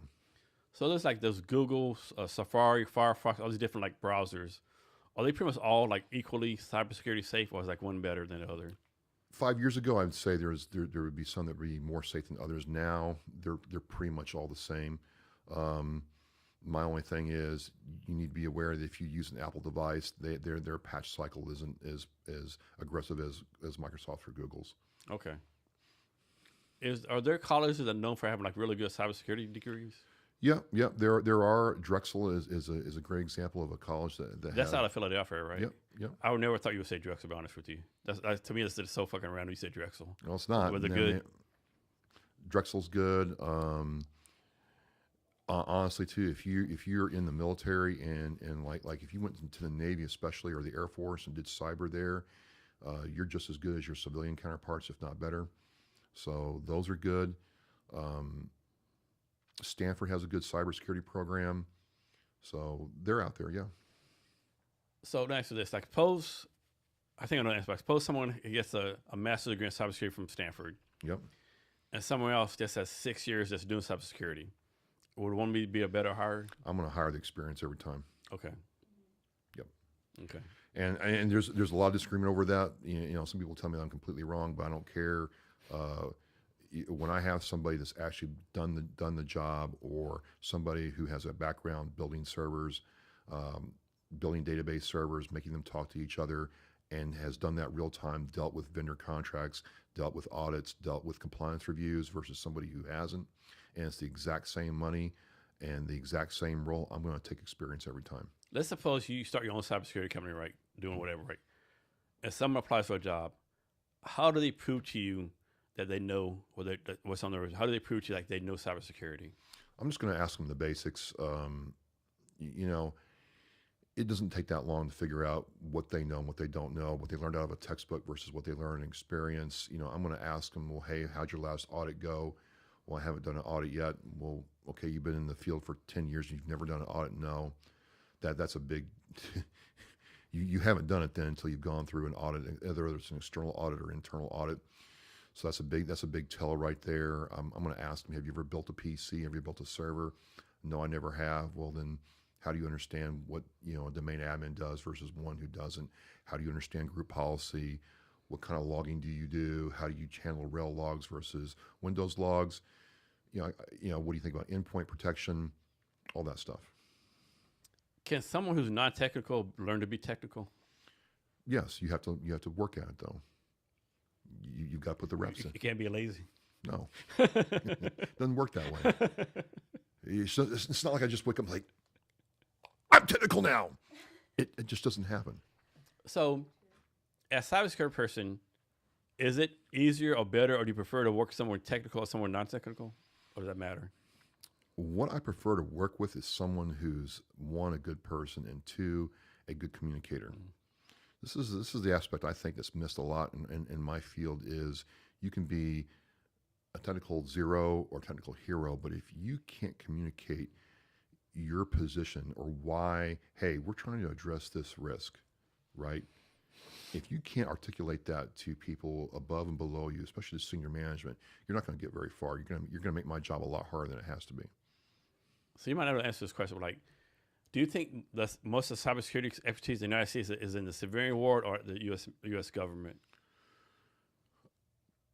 Well, just based on user base, it's going to be the civilian world. Okay, that's kind of a scary answer. To be honest with you. Hopefully, it's the United States government. I would think. Well, I mean, there's only so much the U.S. government's protecting. Whereas if some of these, like J.P. Morgan Chase, mm-hmm. Blackstone, have a lot more attack surface area than some of our. Now, granted, like our nuclear NORAD is a high risk target, mm-hmm. absolutely. But in terms of total users, okay, that makes sense. Total financial thing. That's not really a technical term, but in financial damage, a bank is going to be something that you're going to spend a lot of time, effort, and money on. So if you had to pick one thing in the world to never get hacked because it'd be too dangerous or it'd be like implications like dire, right? What's one thing you would think, man, I hope this never gets hacked? For me, right now, it's a combination of our power and water infrastructure. You know what? People don't realize how like what's the word looking for? How vulnerable those things are, right? Can you drive down the highway all the time? You see all these power grids everywhere, nothing's protected, right? Just it'd be so easy to fucking fuck that shit up. It's built on old technology with old software that hasn't been updated in a while. You can, our water systems, you can compromise those. That's what worries me because once the power grid goes down and the water's impacted, then the populace really suffers very quickly. So this just popped in my head, right? It's crazy. My mind operates. This happened like 10 years ago, right? And so in Portland, Oregon, all the water is like one source, right? It's a big 1,000-gallon pool of water, right? All the water goes there, right? This dude went up there, nothing, he just walked up there and pissed in the water. And he videotaped it and sent it to all the news people, right? No. And all the water fucking, of course, there's one dude pissing for 5 minutes and hundreds of gallons of water. And of course, everyone overreacted, they got rid of the water source in Portland, right? But as a dude just walk up and piss in your water, right? I don't know. Well, that's a example of poor physical security, I guess. Interesting. Although, I mean, we would pull water out of the canals in the desert, purify it, and drink it. So, is it a complete loss? I mean, we were talking about this the other day. They definitely overreacted, right? They definitely overreacted. I mean, there's an acceptable amount of bugs that can be in your food. I mean, at any given time. I mean, there's a threshold there. Here's one for you. Like people don't do it now, but like back in the day, people like drink water out of the rivers. Yeah. I mean, you're drinking like fish piss, cow piss, all kind of things, piss in the river. You never thought about it back then. I grew up on a farm. I can't believe I did some of the things I did now. Good old country living. Yeah. So you grew up on a farm in the country? Yeah. I'm a firm believer the country lives the best living there is. Well, I mean, we grew our own beef and we, had our own eggs, and buck tasted pretty good. No doubt. So when do you think you're going to be finished with this blanket you're making? Probably next weekend. They take that long? Maybe not, because I'm on the downhill stretch of this, but I'm moving along pretty good now. It goes faster. It doesn't get bigger. It gets smaller now with each row. So next week, tops. How many times have you stabbed yourself? I don't really know, because I don't really. This is not like a crochet knitting hook, a knitting needle. Excuse me. This is just a hook, so it's blunt. I mean, I could use it for a weapon, I guess. I could, but. So why green for your color? Well, I got different colors. I got green, gray, and black, but this just is a cool green. This is made by an American company, authentically American, out of Nashville, Tennessee. I know that company. Yeah, I know them. Yep. So he made it for me, and it looks. I like the way it looks, and I don't know about you, Jason, but when women tell me it looks good, I'm like, okay, that bonus. So, what's your goal for your podcast? What's my goal for my podcast? Like I've said before, on several places, my goal is when I hit upload for the last time, whatever that is, hopefully a long time, my goal is to know that I had a positive impact on one person's life. And if I was able to take what I did here and help someone change their lives or improve their life or improve other people's lives, then that's the goal. And how do you think you can reach that goal? I'm going to reach that goal by, one, being technically proficient in podcasting, understand how the technology works, understand how the culture of it works and on the business side, so I can get the message out to the right people. And then 3, the most important thing is being authentic to my purpose and to my guest. Has this ever happened to you? It has to be once in a while, right? Where you about to do a podcast, like, man, like, I'm just not into it today. You just kind of, like to kind of suck it up, just be professional about it, or? Well, I mean, there's several times when I was hurt and, I just gotten out of surgery and my leg is absolutely killing me, or PT has absolutely just kicked my tail. I mean, a 28-minute PT session absolutely makes me feel like I'm going to cry. And one day I did in my truck at the VA parking lot, where I just didn't want to do it. I'm like, I just don't want to do anything. But, I'm like, okay, I committed to doing this. I'm going to get it done. But yeah, there's days like that. Absolutely. So I think I read where you're doing some kind of like a fundraiser to raise money to buy some kind of van to take veterans to like different things. Can you talk about that? So I'm on the Veterans Advisory Council for the town of Abington, and one of the initiatives we have is to purchase a veterans mobility van. So unlike me, and I didn't have a ride to the VA, if a veteran needs a ride to the VA or the medical appointments, they can get a ride. And it's an $80,000 van. We're trying to get a new van so we don't have used problems. And we've raised about $57,000, and so I made a blanket that's in a local restaurant down there, and it's raised money. It's raised almost $1,000. So this will make me sound like very, very stupid, right? But I was in the military, right? 2 or 3 years before I was about to retire. There's all this thing about there's so many military veterans like this. There was like these military veteran hospitals are having trouble taking care of veterans, right? Yeah. But in my mind, I thought only military retirees had to use VA hospital, right?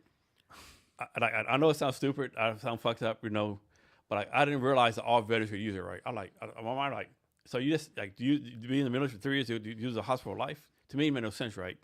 Like, sir, like what are you talking about? All veterans use hospital. I was like, oh shit, all veterans? I did not realize. I thought it was only military retirees.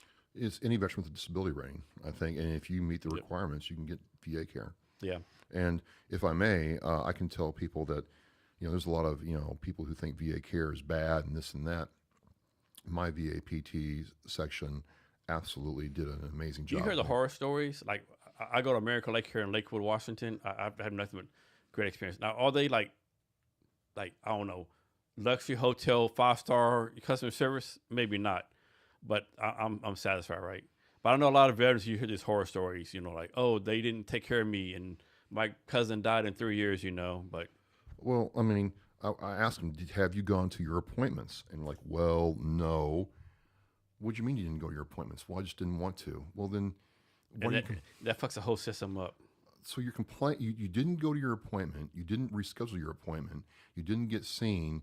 You're hurting worse, and it's the VA's fault. Yes. No. Yeah. You're lazy. And I have a good friend of mine. She used to work as a nurse at VA hospital in Seattle, and she would tell me all the time, like a veteran would like come up out of nowhere, right? I need like 2 a.m. I need this done, right? And it's like, what? My foot hurts. Take care of me right now. Well, it doesn't work that way. I mean, I'd like it to, but it doesn't. But the care is good. The care is good. I agree with you. The care is good, right? Could it be better? Everything can be better, right? Sure. Could we all have our own personal doctor or nurse who just call up, hey, my pinky toe hurts. Give me some fucking Vicodin, whatever the case may be, Well, I want you to come to my bedside, deliver it to me, and then put it in my mouth for me. I mean, yeah, it could be better, but it's not that bad. No, I just laugh. I don't laugh at it. I see people's concerns sometimes, and you hear horror stories of different ones. I think El Paso, Texas gets a lot of bad publicity. That's supposed to be kind of bad, if you believe the Facebook. But yeah, all in all, yeah, it's satisfactory care, right? Yeah. The one challenge is like, at one time I won't laugh at it. People say, "Oh, you're in the military, free health care." Like I told you before, I have a torn rotator cuff, right? So I got the what's it called, X-ray back in February, right? The doctor said in March, "Hey, you do have a torn rotator cuff, but my rehab doesn't start until like July, and it's 6 months of rehab before I even get a surgery, right?" Wow. So that is one kind of negative, It does happen. It does happen. Yeah. So tell us more about this like sci-fi podcasting panel you're on that you came to Seattle for. Sure. 3 years ago, a major, she was a lieutenant when I was in, she was in Alpha Battery, I was in Charlie Battery, reaches out to me. She's from Maine. She's like, hey, I'm going to this, I went to this sci-fi conference and I want you to come. I'm like, well, why? And where is it? It's in Seattle. What's going on with that? She's like, well, we have a military track, and so I want you to be a part of it because you got the podcast, and I think you do good there. I'm like, well, when a major says, come, you try to make it happen. So I went, and it was really surprising. I didn't know much about Seattle. I'd never been to here before. And first of all, I had to understand that I wasn't in Seattle. I was in SeaTac. Big difference. Well, that's what I learned. I mean, Taylor's laughing, but there's Seattle, there's Tacoma, and then there's SeaTac. So I was never really in Seattle. I was in SeaTac. Anyway, I learned that, and then there's all these veterans who are sci-fi authors, writers, panelists. They brought in people who had worked on the nuclear programs, submariners, all kinds of subject matter experts. And we would talk about, hey, how do we attack a moon base or something like that? And it was really cool. You're with these different kinds of people, but there's all these veterans there. So I really liked it. And I came back the next year. And next year, they're like, hey, we'd like to do more in the podcasting space, more in the storytelling space. What do you think? I said, well, I think it'd be awesome. I mean, you all are very talented in what you do. So this year they had like true podcast tracks. So this morning I did a podcast track. I was the moderator, for example, on creating your space, because I literally had one guy take a home equity line of credit to build himself a podcast studio because he believed, Jason. He believed. Wait, time out. He did what? He took a home equity line of credit to build himself a podcast studio because he believed. Had he done a podcast before? No. Truth. He thought he was going to be the next Joe Rogan. Of course he did. That's for sure. He's still married. I don't know how he pulled it off, but he's still married. But, different story, different time. And so we're trying to tell people you can start off, in your car for if you have to. The idea is to get the story going. And we're having a lot of fun doing it, and I'm meeting some other cool veterans. And, something that, if we work it out, you could come and, join us next year. I come here, and again, it's just a different part of the veteran experience. That's crazy. But so many people have the attitude, right? It's not only, I find people like, oh, I'm going to be a better guitar player than Jimmy Page. Or I'm going to do better than this. Like, I hope you are, but odds are it's not going to work out. No, I mean, I'm like, Joe Rogan has an entire marketing and, social media team behind him. He has all the work he did before he became a podcaster. You don't. He was UFC Joe Rogan, comedian Joe Rogan, Right. Fear Factor Joe Rogan. He paid his dues. And I think, like, he gets crazy. But I think about Joe Rogan, like, he asks great questions. And even, like, people support you, like, push back. I agree with you, but that makes fucking bullshit, right? And to me, he has such a good guest. Like, and another thing, like, people, like, with Joe Rogan, unless you're a comedian, a UFC fighter, or some, like, I hate to say weirdo, but you won't get on his podcast, right? So he did a podcast with the guy named Python Cowboy, dude out of Florida. Oh, yeah. All he does is, like, fucking hunt, like, alligators and stuff, yeah. Yep, I've seen that guy. Got himself a big 16-foot python. Python Cowboy, yeah. He said some great guests, yeah. He had Bernie Sanders on there one time. Yeah. But yeah, he's just, yeah. He's like the, what's the word? Not the Mecca, but I guess the Mecca podcasters, you know. He's one I respect for certain. Him, Lex, you ever listen to Lex Fridman podcast? I have not, no. Okay, he's like a real scientific guy. He's pretty good too. But there's so many good podcasts out there, right? For sure.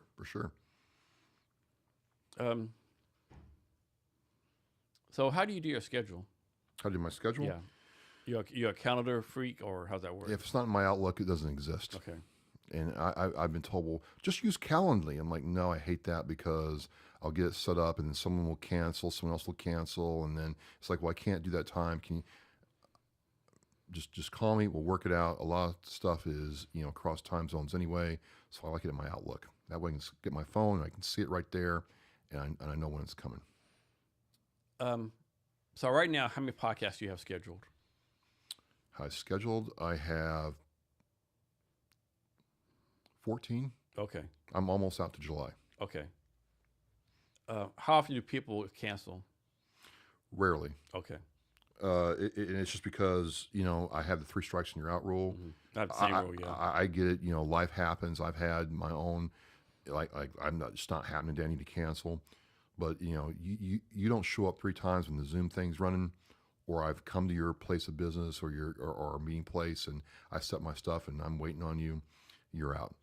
And most people now, the kind of guests I get are they really want to come on the show. They really want to share, so I don't have to worry about that. But that's how it works. How does a potential guest convince you to let them come on the podcast? They got to be authentic.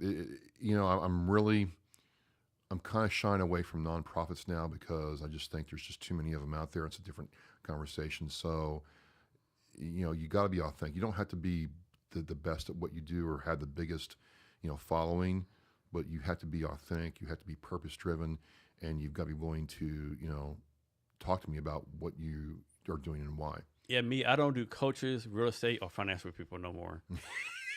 Unless like Taylor recommended someone, I would do it, right? Like someone I know recommends, like one of those people, I would do it. But like some random Joe Blow, hey, I'm a financial coach from wherever. It's a wrap. Yeah, financial coaches, to me, insurance people. They were just too salesy, too about themselves. Life coaches. It just it felt so fucking dirty. The only way I'll do a life coach is if there's only a few people like this is someone you need to talk to, but I generally don't like talking to them. And nonprofits, again, I'm beginning to think there's just too many veteran nonprofits out there. Oh, dude, you're the same boat. And like 22,000 million of them or something, Right. Like for all the nonprofits, we should have no veteran should go hungry. Have right. Here's a good one for you.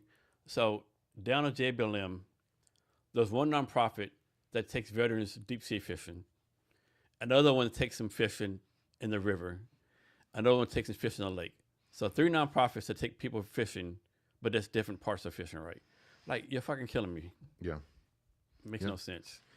Well, it's a huge way. It's an easy way to move money through. It's a guaranteed tax write-off, and if you're not hitting the $50,000 level, so if you're raising under $50,000 a year, it's almost no scrutiny. Mm-hmm. The IRS makes you file the 990N if you make a little amount of money. Yeah. So that's why. But do we really need 3 fishing nonprofits in one space? No, probably not. No, just don't force it. Like you said, and like all the nonprofits, there should be no homeless, no one committing suicide, no one hungry, but so many of them are forced to like for lack of a better term, for themselves, right? Yeah, yeah, And it's fucking sad. yeah. What can you do? I'm very interested in people who, hey, you know what? Maybe I did get out with a dishonorable discharge, but I owned it. I maybe I was in drugs, but I owned it, and I figured out a way to make something out of that, and now I've turned my life around. Okay, I'm interested in talking with you then. Okay, you know what? We're not perfect, so if you figured out a way to move past your challenges in your life or your own bad decisions, great. People ask me who's my best podcast guest. I always I steal from Tom Brady. The next one, how to ask Tom Brady the best championship. He always says the next one. For sure. Mine is always the next one. Yeah. Anybody who takes time out of their day to talk with me and share with me is great to me. All right, someone turn over Taylor real fast. I have to use the bathroom real fast. I'm gonna let Taylor take over a little bit. Okay. There you go. And now Taylor is stepping into the seat. What will she ask, Travis? I have so many questions. Oh boy. Okay. Oh. 1 second. Okay. We are in business. Yes, we Amazing. are. Hello, Taylor. Hello, Travis. How are you doing? I'm doing all right. You enjoying the podcast? Absolutely. I love it. And you've done a lot of progress over there. It's so satisfying watching you doing the crocheting. Well, I get it going. I'm in a good groove Yeah, right you're now. quick. I'm in a good groove right now. I love it. What is on your mind? So you said that you do weightlifting. Yep. Walk me through that world. I don't know anything about it, but I'm super curious. I like competing in weightlifting because it's not powerlifting, so it's not the squat, the bench, and the deadlift. I do the two-handed snatch and the two-handed clean and jerk, the Olympic lifts. What is that? So Is it the one where you yank it up I got and then like? yeah, and I've got a video to show you after we get done talking. Ooh, okay. So I'll show you my video from the Arnolds.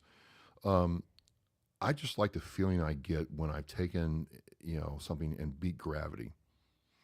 And when I got overhead, I'm like, yes, I beat gravity that one time, and that feeling's never gotten old. And I also like that weightlifting forces me to think about how I move my body, and then it forces me to take care of myself. Like I can't be eating, and I love carbs a lot, Me and too. and Me carbs too. love me back a lot.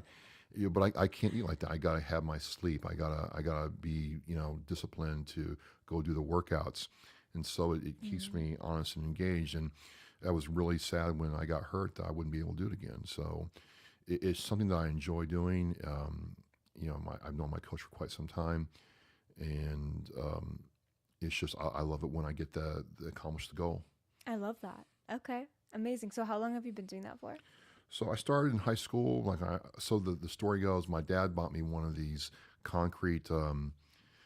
This is from Walmart. It's called DP. It was the gray weights that were concrete with the gray plastic over them. He's like, well, when you can lift this 115 pounds overhead, then I'll get you some more weight. I'm like, challenge accepted. So it took me all summer, but I finally got overhead 3 times. I said, okay, Dad, I'm ready for some more weight. He's like, oh, darn, I gosh, I got to do something now. And he took me to LSU Shreveport where, there was a guy named the name of Dr. Pierce there. And he eventually worked with an Olympian, Kendrick Ferris, and he taught me how to do weightlifting. And I loved it. And I found out that I could do it pretty good for, at that time. And then I joined the Marine Corps, kind of got out of it because running and weightlifting don't really mix. And then when I got into the Boston area, I picked it up again. I love it.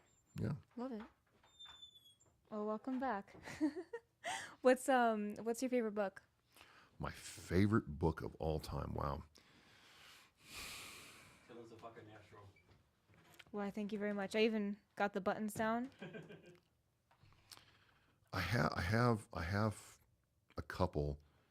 Dune is the Bible, the Dune, Pilgrim's Progress, and the Lord of the Rings trilogy. I love it. That's a good mix. Yep. Do you read any business books, or you're more like recreational reading is your jam? No, I read some business books. The one I read recently was The Principles of Investing. It's a small book, so it takes you through how to look at a stock and decide if it's good or not, and how to be disciplined in investing. So Warren Buffett's former daughter-in-law wrote that book. That's interesting. Yeah. I've never heard about that. Yep. I love it. Okay. So Yeah, being disciplined in investing is really important. I think that's my biggest issue. yeah, it talked about how investing is different than speculation. A lot of people speculate, but this is, like avoid investing in airlines, for example, because of their high cost, and how to look at a stock in the long term, and how Buffett has done his investing. So that's really kind of changed my perspective on how to do stock investing. Incredible. Love it. Okay. And so I'm getting the sense that the things that have shaped you as a person were mostly the Marine Corps, and then what you're doing professionally, as well as like some of the hobbies you have, like weightlifting. Is that kind of the full picture? Yeah, I think for anybody, a lot of times it's adversity that shapes them, and you only get really tested unless you're put through the fire, and sometimes struggle can make you better than what you are. Yeah, I love that. Yeah. Okay, amazing. What else do you guys usually ask on here? Well, so we're only supposed to talk for an hour, and look how much fun we're having. So I know, yeah. it's great. So usually at this time, I would ask you, like, Taylor, you're coming to MCC, and I've met you in Seattle, and we've had this amazing experience with Jason. Taylor, what's next for you? Oh, I like that. Okay. Should I answer that? Yeah. Okay. That's not that. What's next for me?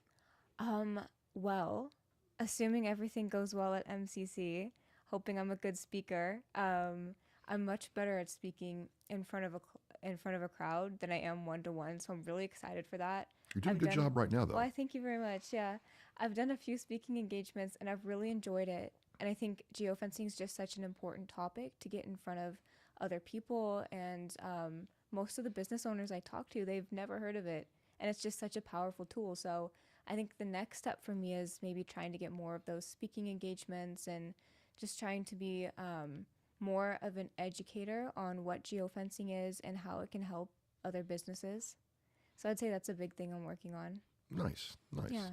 And then I can ask you too. Absolutely. Travis, after Military Creator Con, what's next on your roster? So what's next is I'm doing MC work at the IES Brain Foundation Golf Outing for the second year in a row. I'm doing some other vocal work for some other vocal projects that people want me in on. I'm being encouraged to, there's this app called Calm, and someone's like, hey, if you just read like those mental aspirations, like, you are awesome. Yeah. Breathe calmly. Like, people would really like that. So the theme is to use my voice more. I love that. We were talking about this earlier today, actually. Like, you have a very calming and very good radio voice, so that would be really funny for meditation apps. I'm being emphatically encouraged to do more with it. You have to. Okay. Absolutely, you have to. No, I'm going to start thinking about this. Well, we got to think of how way to incorporate this in geofencing. That'd be like, when you walked in somewhere, Ads. like, Travis is here. Yeah. It'd be great. Yeah. It'd be crazy. That's true. And then on the flip side, like, we're constantly developing ads for clients, and so it'd be cool to have you doing some of that voiceover work. Maybe I can have you as like a referral partner. There's a will, there's a way, Taylor. Yeah. No, seriously, that would be amazing. I love it. Awesome. Well, it was really nice meeting you. It was nice talking to both of you. I have to get going. Yep. But it was amazing seeing you, and I'll see you at Military Creator Con Very soon. very soon. Awesome. Love it. I'm going to give this back to Jason. Give me your seat back.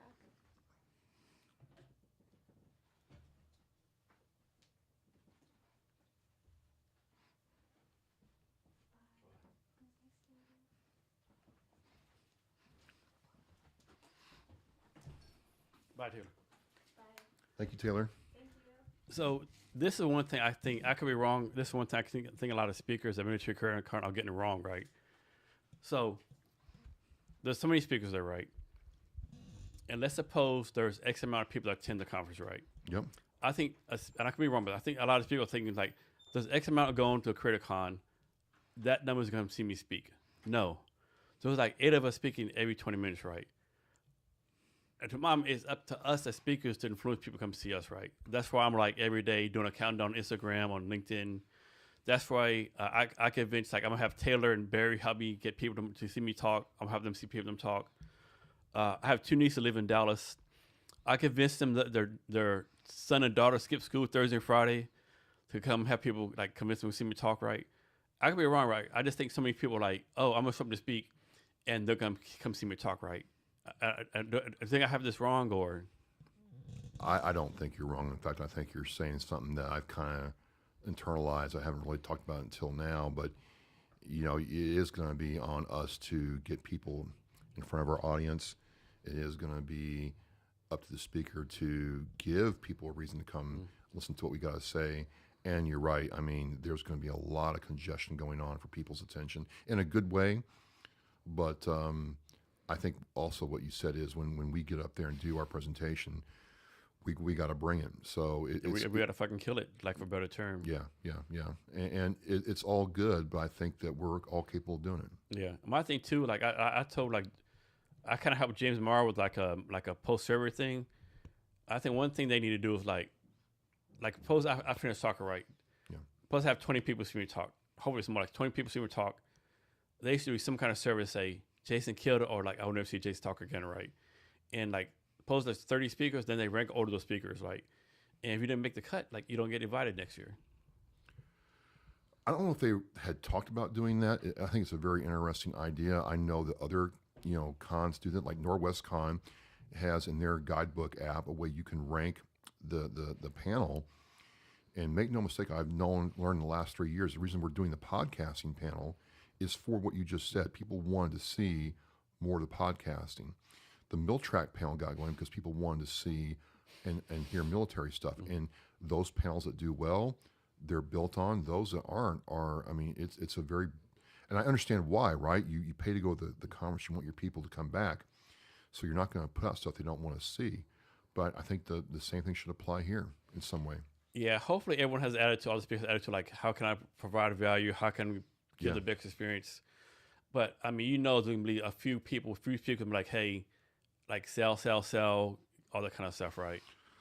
I hope they don't come with that mindset. I hope they come. Just based on stats is going to happen, unfortunately. I think I think hope they come with the mindset to build. Yeah, hopefully too. Yeah. Man, this is the foundation. Yeah. So there's a lot of different speakers. People like personal coaching, storytelling, creatives, on and on and on. Is there a subject that's not being spoken about that you would have been like being spoken about? I don't know, because it seems like, based on the number of speakers and panels we have there, almost the entire gamut is covered. Like, I think one of the things that's really cool to see is the number of military spouses that are doing like. I'm very impressed with that. Yeah, I like that a lot. So I like that a lot. So I think, I think it's going to take a couple of years to really dial in what people really need and or maybe understanding what people are looking for and being able to provide speakers who meet that need. So the creative is so big, like you can't have everything involved, right? No. It's just too, like, I mean, there's pottery, there's creative writing, there's like music guitar, there's music production, there's like, video editing. There's no way we can cover all of it. And then the financial aspect that you're trying to cover, like how to be a business person, know. Right. And so I think it's going to have to get focused, narrowed down going forward. So here's one for you. So the conference starts the 16th. There's a keynote speech. So basically the conference is like, making this up like from the 16th to 18th, 8 to 8, basically 8 in the morning, like midnight every day, right? Yeah. How many hours sleep do you think you'll be able to get every day? Are you gonna treat it like Vegas? I sleep when I go home. No, I'm going to have to. I mean, because again, I'm doing a lot of work there. I've already told Mara, like, look, you might not see me at some of these late night events. I'll be in bed, and it's just because I'm speaking Saturday, Thursday night, and Friday night. To me, I treat this like I do my weightlifting. Like, if I got to get up there and speak, and this is what I prepared for, then I got to have the self-discipline to say, well, no to the party. Yeah, like me, I speak Friday at 2 p.m. Like, I ain't doing shit Thursday night. I gotta sleep. I gotta be locked in. I gotta practice. Yeah, Thursday night. Yeah, I'll do what I do. But yeah, I'm like you, right? You gotta be locked in. You gotta be locked in. I mean, because it's for you and me. It's your brand. It's what you're trying to do, and you're trying to build a whole lot here. And you've got pieces of it laid out. You can see that very clearly. But this is you, man. Don't get me wrong. My talk is over like 2:25 on the 17th. It's game on after that. Right. It's fucking game on. Oh, and Marv's got a lot of good stuff planned for us. She does, yeah. Like Casino Royale thing, cigar whiskey night, yeah. And then, if I recall right, they have like the mayor of Arlington talking, the mayor of Yes. Dallas, mayor of like Fort Worth talking, you know. Yeah, yeah. And they did all good things. Yeah, it's gonna be a good event, right? So doing the podcast 9 years, has it always been Oscar Mike Radio? It's always been Oscar Mike Radio. So no pivots, no just straight 9 years, the same thing. Pretty much, yeah. Okay, that's interesting. Most people like pivot. Like I've pivoted like maybe 4 or 5 times in my podcast. Well, it's always about military and veteran stuff, or military stories, or military history. And to me, I don't pivot off that. But there's so many different things you can talk about in the military space. I mean, there are guys who just do podcasts on military tanks. Yeah. And we could do a podcast on that for the next 10 years, you and I, and not even scratch the surface, just talk about Russian tanks.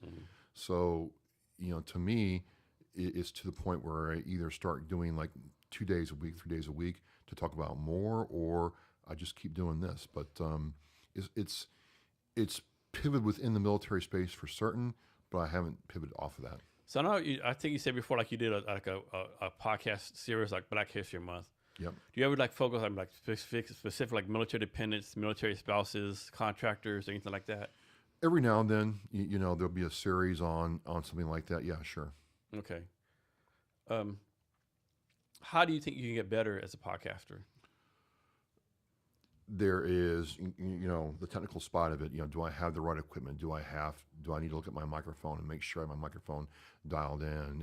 Is my lighting good? Am I, enunciating my words properly? Am I crafting my story the best way? Again, I'm not going to sit there and tell you I'm an expert. I'm not going to sit there and tell you that I'm the best at it. I've always looked at it as I can always improve. There's always something I'm trying to look at. There's some shows, like I did a show, I'm like, you know what? I should have followed up that question. I did not follow up the question the way I wanted to. Okay, we learn from that and move forward. There's either the presentation side of it, the technical side of it, but for me, I think what you're going to see in the next year and a half is truly the business side of it. Like, how can I make this into something that maybe doesn't generate revenue, but can be, marketed like a business to get to that Joe Rogan-esque level. As like his podcast is a business, and that's where I want to take Oscar Mike Radio.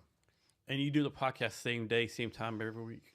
It goes out the same time, Okay. time every week. But I like, for instance, I flew out to SeaTac on Thursday, but I did a recording on Wednesday, Tuesday, Monday, and then Saturday and Friday the week before. I did six shows in 2 days. It was crazy. Okay. But that's what I had to do to make time to do this. So talk about this, right? So my podcast kind of sort of monetized a little way, not as good as it should be. But like, people don't realize like it's kind of hard to monetize, right? Like everyone's not Joe Rogan, right? You gotta have some kind of source of proof, right? It's hard to monetize, and then when you have people say, "Well, I just made a slight change and I got 40,000 downloads," it smells. Yeah. And the reason I say that is when you see the download farms in the Philippines or Thailand or India, where people are just with banks and rooms of cell phones doing it, it really diminishes what you're doing. So it's hard. There's limited attention, and then what I try to tell people is, the number one thing that will help your podcast is consistency. Yeah. You might do it 2 times a month. You might do it once a week. You might do it every day, but you have to be consistent.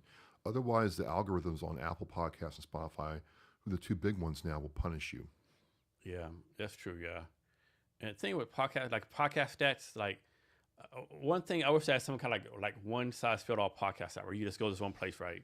No, it's not that way. And even too, like Apple Podcasts, Spotify is different. You have like listen notes, Libsyn, blah blah blah. And it doesn't count YouTube. I got my live views on LinkedIn Live, YouTube Live doesn't count. I got a lot of views. I do like after this podcast, I do it like 2-3 hours, right? I used to think of Oprah's Pro. Oprah Pro is going to make like a 55 short 1-minute video clips. Sure.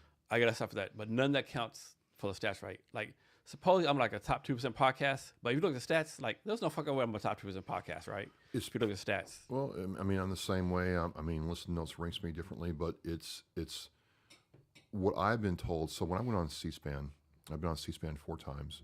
What they told me was they looked at my consistency first. Mhm.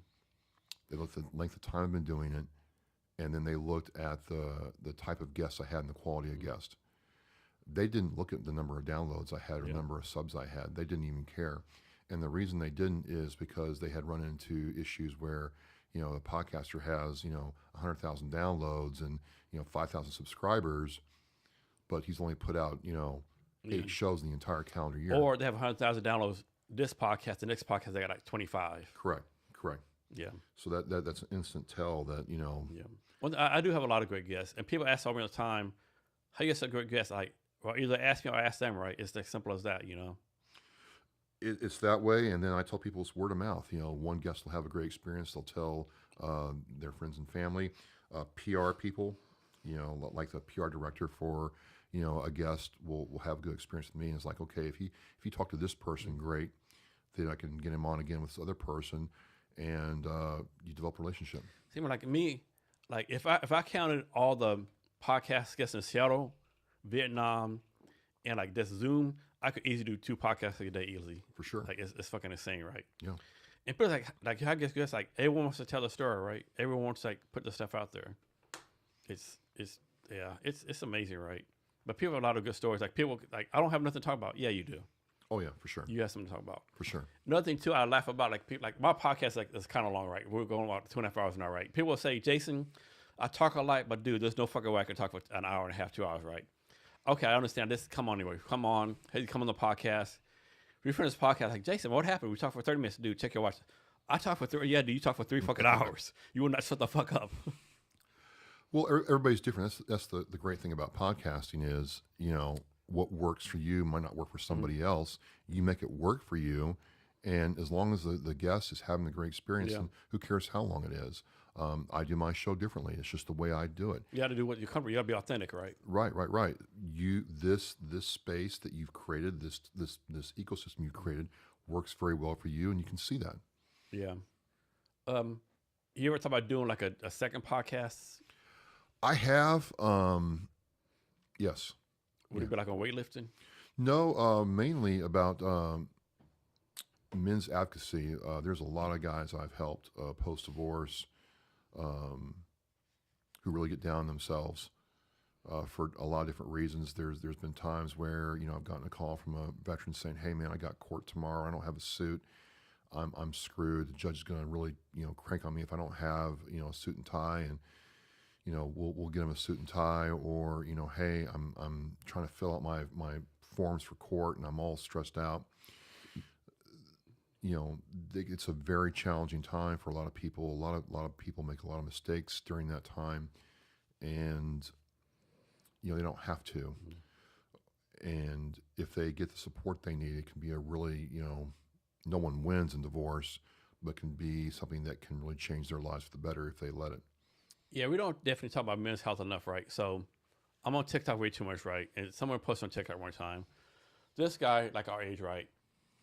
And of course, with all this social media stuff, you don't know if it's like staged or like actually like authentic, right? Cause like who has a fucking phone recording everything, right?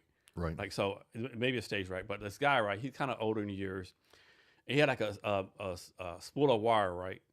Like electrical wire, right? And he's talking about, man, I've had this spool of wire for 25 years, it's about gone, right? And the wire's like, just buy another one.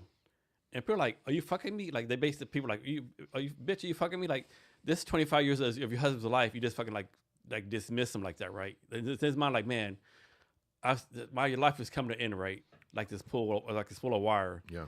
And so many people don't get that, right? No, it's something else. And I think, there's a lot of us out there who have been through divorce and don't talk about it. I think you look at why men commit suicide and why men have problems in the military. Married men have problems in the military. A lot of it's because of divorce or infidelity. I had Marines I served with, we'd come back from the field, and one of them went home on a surprise, like, hey, the sergeant let him go home. He was going back to Maine side to get something, so he stopped by his house, and, he found his wife with, other men. It was not a good afternoon for him, and changed his entire life. And so what do you do? How do you pick up the pieces from that I think it needs to be talked about more in a real way, not a I hate women way, but this is my life. And this is what I did with it kind of way. So during the Iraq War, right, I was the commander in Vincenzo, Italy, at an HR company, right? And so we didn't go to Iraq War, but we pushed out 173rd Airborne Brigade, right? So you pushed them out, right? And like everyone is gone from the military base. Maybe a few of us were left, right? We had to send half the wives home because they got back to people, soldiers in Iraq, the wives were fucking around them, right? Because of morale stuff, we had to send half the wives back home because there's a buck wild, right? It was fucking ridiculous. It happens. It's not talked about enough. I mean, sometimes military spouses get a lot of flack. They're called dependents and other things, and but in a way, I get it. I get it. And when you see it, it's kind of hard to not unsee it, and you got to talk about it because I don't know about you, but in certain jobs, there's real people with real problems, bringing those problems to work, and I'm like, you need that guy to be like right, and if he's not right, he shouldn't be there. So you have a full-time job doing cybersecurity, Yeah, and you do all the awesome my career, all the other stuff like kind of on the side, right? yeah. So basically, you have like 2 full-time jobs.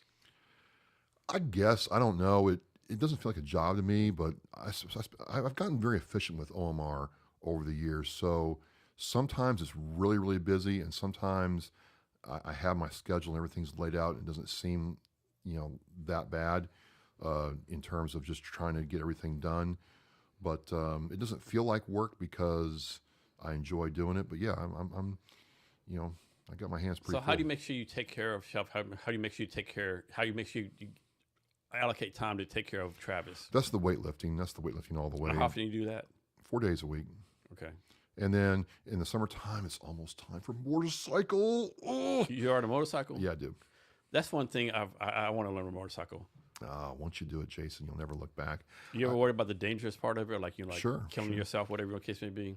Sure, I'm like, but no one's guaranteed anything in life. You can run 4 days a week, eat nothing but low fat food, and still drop like dead. that dude Jim. I think his name's Jim Fix. I think I don't know that name, but This guy, I think his name was Jim Fix. He ran like for 38 years, like 10 miles a day, and he died like with no cause. Yeah. So nothing's guaranteed. So I just really enjoy it. I also like going to the archery range and shooting my bow. But I find like out of all that, the weightlifting is the one thing that forces me to put all that stuff away, focus on something different. See, you and Joe are going to hang out. He's been archery. He's been a weightlifter. You and Joe are going to hang out for a day. Well, we're hanging out right now. We're having a pretty darn good time. So, what kind of motorcycle do you have? I have a Yamaha Stratoliner. Okay. It's a big V twin. And like you completely covered up. Or you want to do like no helmet? No, no helmet, flip flop shorts. I was talking about this skin showing at NorwestCon, and I told somebody, I'm like, I safety toe boots, long pants, gloves, full face helmet. Yeah. Because I laid down my Honda Shadow 1100 in Yuma. I hit my front brake. And the front tire caught an oil slick, and all of a sudden I'm looking at the sky like, the hell did I get here? Mm-hmm. It's just like that, right? The bike just went boom when I locked up the front tire, and I had my helmet on, I had all my stuff on, but I had these steel-toed boots on, and we looked at it, and there's like this slash over the left toe of the boot where the brake lever, the shifter lever, had dug into my boot. Mm-hmm. And if I didn't have steel-toed boots on, I would have probably damaged or lost some toes. It's crazy. So I got the gospel when it comes. So to it's safety. never like I'm just going 5 blocks away. I'll go in my shorts. It's always like like full battle rattle, so to speak. Road rash is real, man. Road rash is not fun, and you dress for the ride, you dress for the slide, not the ride. And Okay. yes, I'll see it, especially up there in Massachusetts. You'll see some guy on his Harley in flip flops, shorts, and a tank top, and with a little skid lid helmet. He thinks he's cool, and I'm like, okay, the process of natural selection will take care of that.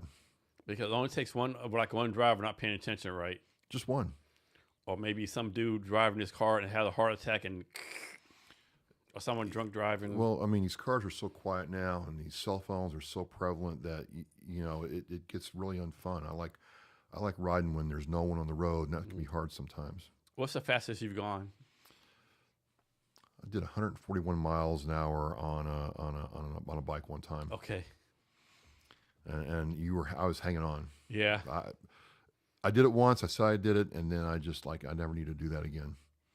And you live in Vermont, No, I live in Massachusetts. Massachusetts. Yeah. Is like Massachusetts a real good like motorcycle roads and stuff? Once you get out of the main cities, yeah, Okay. there's a lot of good roads. But if you're like in the Boston area where I'm at, Yeah. I mean, there's just cars everywhere. And so you don't drive much around the city. No, I don't. I head around the city and I'll go up to New Hampshire, Maine, Vermont. Western Mass is beautiful. They have a small mountain, nothing like here, but they have Mount Greylock out there. It's about 3,500 feet elevation. So like for Tim, you have like a motorcycle gang. Y'all got like 20 of y'all No, got I'm to not go a biker guy. like riding around I'm and not a stuff. biker guy. So more like a loner type. I like riding alone. Okay. Yeah, I mean, one other person, two maybe, but I don't like doing those fundraising rides. There's just too many people, and I'm just not a big like group ride guy. So let's suppose you're on a bike ride, a motorbike ride, a motorcycle ride. You have all your gear on, right? Do you then have like a backpack with regular clothes on? You go somewhere, change out your motorcycle clothes, put your regular clothes on. I got my clothes underneath my motorcycle jacket, stuff like that, and I got saddlebags. Okay. So if I need to change, I got my clothes in there. What's the longest you've ridden? So the longest trip I've taken was from Yuma, Arizona to Boston, Mass. After the Marine Corps. Oh shit, So I did that, and that's fucking insane, man. it was great. I freaking loved it. And the longest single stretch still was from El Paso, Texas to Houston, Texas. That's a hell of that's a hell of a ride right there. That was that is fucking. I can't think of what I'm looking for now. That's fucking like man. It's sucking. Yeah. when I got off the bike in Houston, I was like, I was done. It just mentally. You did physically- I-10 the whole way. Yeah. That is no fucking joke. That was something else. And then the second time I did that, I did Boston to Bar Harbor, Maine, and back in one day. I don't know why I did that. There was no reason for me to do that, but I just got the bike and I were doing really good, so I just did it, and it was good. So I like those long rides in moderation. How often do you replace your bike? I mean, your motorcycle. Ooh, Or you buy more? You got a bike and it's yours for life. it's a bond with me, Jason. I call her Felicity. Felicity. Okay, I know most people like call have names of motorcycle. Yeah. She's mine, I'm hers, and nothing against marriage and guys who love their wives, but you know what? My motorcycle, when I turn her on and I hit the starter button, she starts for me, and she never complains. In fact, she's always happy to see me. So it's There's one for you. I always wanted this, right? So you think of like motorcycle, right? In the public motorcycle, like in the public street. How come more motorcycles get stolen, right? I know it's heavy, but it's like this. Like I don't know. How come more motorcycles get stolen? Well, a lot of people don't know how to ride anymore. We're in the United States now. If you're in Europe and certain parts of Asia where everybody rides, that's one thing. But think about it. A lot of young people don't know how to do manual shifting anymore. Yeah. Okay. So you got to actually know what you're doing and to get it to move anywhere. And then mine's like almost 900 pounds. Like it's not easy to move around when you don't know what you're doing with it. So it's pretty good. So it's pretty kind of hard to like if your motorcycle like falls down, it's kind of hard to pick it up. No, it's a low center of gravity. I can pick it up pretty easy. Okay. I don't have to worry about that. But if you want to get in the back end of a pickup truck, that's a different matter entirely. So you ever like do any wheelies or anything like that? Any like tricks or nothing like that? No, nothing too crazy. It won't do those. No backwards driving or nothing. No. I just want to get on the bike, turn on, start it up, and then get done with the ride. You ever like a red light? It looks to the left. There's a Ford Mustang. Go, vroom, vroom, vroom, every now and then. like, every now and then. Like challenge them to a race. It gets funny. The Harley guys try to do that, and then. I'm like, I'm gonna smoke this guy right now, and that's fine. They get all mad and upset, but what can you do? Yeah. And how long have you been driving motorcycles? Since I was 18 years old. And how do you learn? Like someone taught you to start yourself? I went to the library and checked out a book about motorcycle basics. I got a motorcycle magazine, and then my first bike was a Yamaha Seika 650, a little small bike. It's a great little bike, and just learned. So can I go, we'll say the Yamaha dealer in Seattle, Washington, and just buy a bike and to sell it to me? Like no driver license, no proof of being able to Probably. ride? Okay. Probably, yeah. Once you sign your name to it, it's your problem, not theirs. And if I kill myself, it's on me, not them. Yeah, There's no, hey, you sold a bike to some dude that's never rode a bike before. yeah. Okay. I don't know if laws have changed, but unless you have to have your cycle endorsement, you can buy pretty much whatever you want to buy. I mean, it does just like so much fun, right? It's a blast. Yeah. Totally at peace. Nothing bothering you. And up here is so pretty. I'm surprised that more people don't ride. I mean, the challenge here is pretty like maybe 3 months out of the year, right? Like, you were here yesterday, right? Yeah. You seen how crappy it was here yesterday? Yeah. So yesterday was like stereotypical Seattle, Washington weather. Nice. Yeah. Nice. Today it was crazy. Like today it's on like 55 degrees. Fuckers outside in shorts, t-shirts, flip flops. It's crazy. Like it's 55 degrees. Doesn't take much. No, but it's like always I joke around when it's beautiful. But when it's not here. Yeah. Yeah. And so you live in the Massachusetts all your life? Yeah. No, I haven't. So I live in the Midwest, and my parents moved us down south. I joined the Marine Corps, spent some time out west, and then I moved to Massachusetts. Okay, so it's like home now. Not really. I'm looking to move. What are you trying to move to? Somewhere where it's warmer. I was telling some of the Northwest Con people we got 40 inches of snow in February. I'm all good. So this one thing I learned about Seattle kind of shocked me when I first learned it. Seattle's actually higher up than Boston is. Yep. That blew me away. What? It is. And both cities are on the kind of ocean, but Yep. Seattle's a higher elevation than Boston is. That kind of blew me away, yeah. And because Boston, you got to remember, they had to build that up. It was at one time below sea level in certain parts. Yeah. Here's something crazy for you. So, like, we're maybe like 2 blocks away from the ocean, right? Like, so we're like First Avenue. All the way to Fourth Avenue, the tide still comes up underneath the street. Yeah. So it's fucking insane, yeah. Nice. Yeah. Is there anything else to ask you I haven't asked you yet? Or anything else you want to talk about? I'm just hoping that we go to Military Creator Con, and James and Mara have worked so hard on it. I hope it's a good outcome for them. And I know it's kind of like a newer con, but I hope people really see like the long-term vision, and I hope we can help them get there. Yeah, definitely. And like back to like what I'm talking about, like if you're a speaker, it's something on you, like bring people into your room. Like I'm competitive as fuck, right? Yeah. Like we're all military, we're all competitive. We're all sure. we're all kind of after, right? I don't know what I'd do if I gave them a talk like only 2 people showed up, right? Like my goal is to have more people there than anyone else, right? And hopefully every speaker who's listening to this, your goal should be more people see you speak than anyone else, right? You should do what you got to do to have people come see you talk. I'm trying, we'll see what happens. I look at if only one person shows up, okay, I'm going to talk to that one person. If they go back, start their own TV show and it launches their brand, their business or whatever, then great. I've done it. And part of the thing is for me too is, I'm there in other capacities. So it's a different experience for me this year. Yeah. And one thing, like, you would like to see everyone speak. For me, pops are right. Because they're like 4 speakers at a time. You can't see everyone speak. So definitely I got to see those people you want to see talk, right? Make connections. Like do meetings, like do networking. Like it's going to be a cool event, right? Let's be like, just be open to like different possibilities, I think. For sure. Well, like this, like if you had told me a week and a half ago that I would be meeting, Taylor twice in one day, and then talking for you and Taylor, I'd be like, no way. But because of MCC, this worked out, and who knows what happens next year? Maybe you come check out Northwest Con and get involved in that and meet some other veterans there. I don't know, but this is how this stuff happens. Yeah, definitely. So how can people reach out to you? It's very simple. My website is OscarMikeRadio.com, and my email address is Travis@OscarMikeRadio.com, and you can reach out to me there. I get a lot of emails.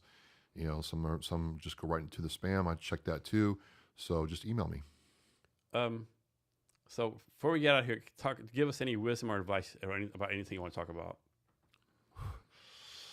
If I claim to be a wise man, it surely means that I don't know. The only advice I would have for somebody in this podcasting or creation space is you have to identify your purpose as to why you're doing this, and not just because I want to make money. That's not what I mean. Why are you in this space? What are you trying to accomplish? What is your goal? What is your purpose with what you do? And if you can identify that and create everything around that, you'll never be wrong, and you'll never be jaded or frustrated. You're going to have hard days on a good day, but if you stay to your purpose, you'll be okay. Travis, thanks for your time today. Really appreciate it. Awesome. Jason, it's been an amazing experience. And to our listeners, thank you for your time as well. Remember to be great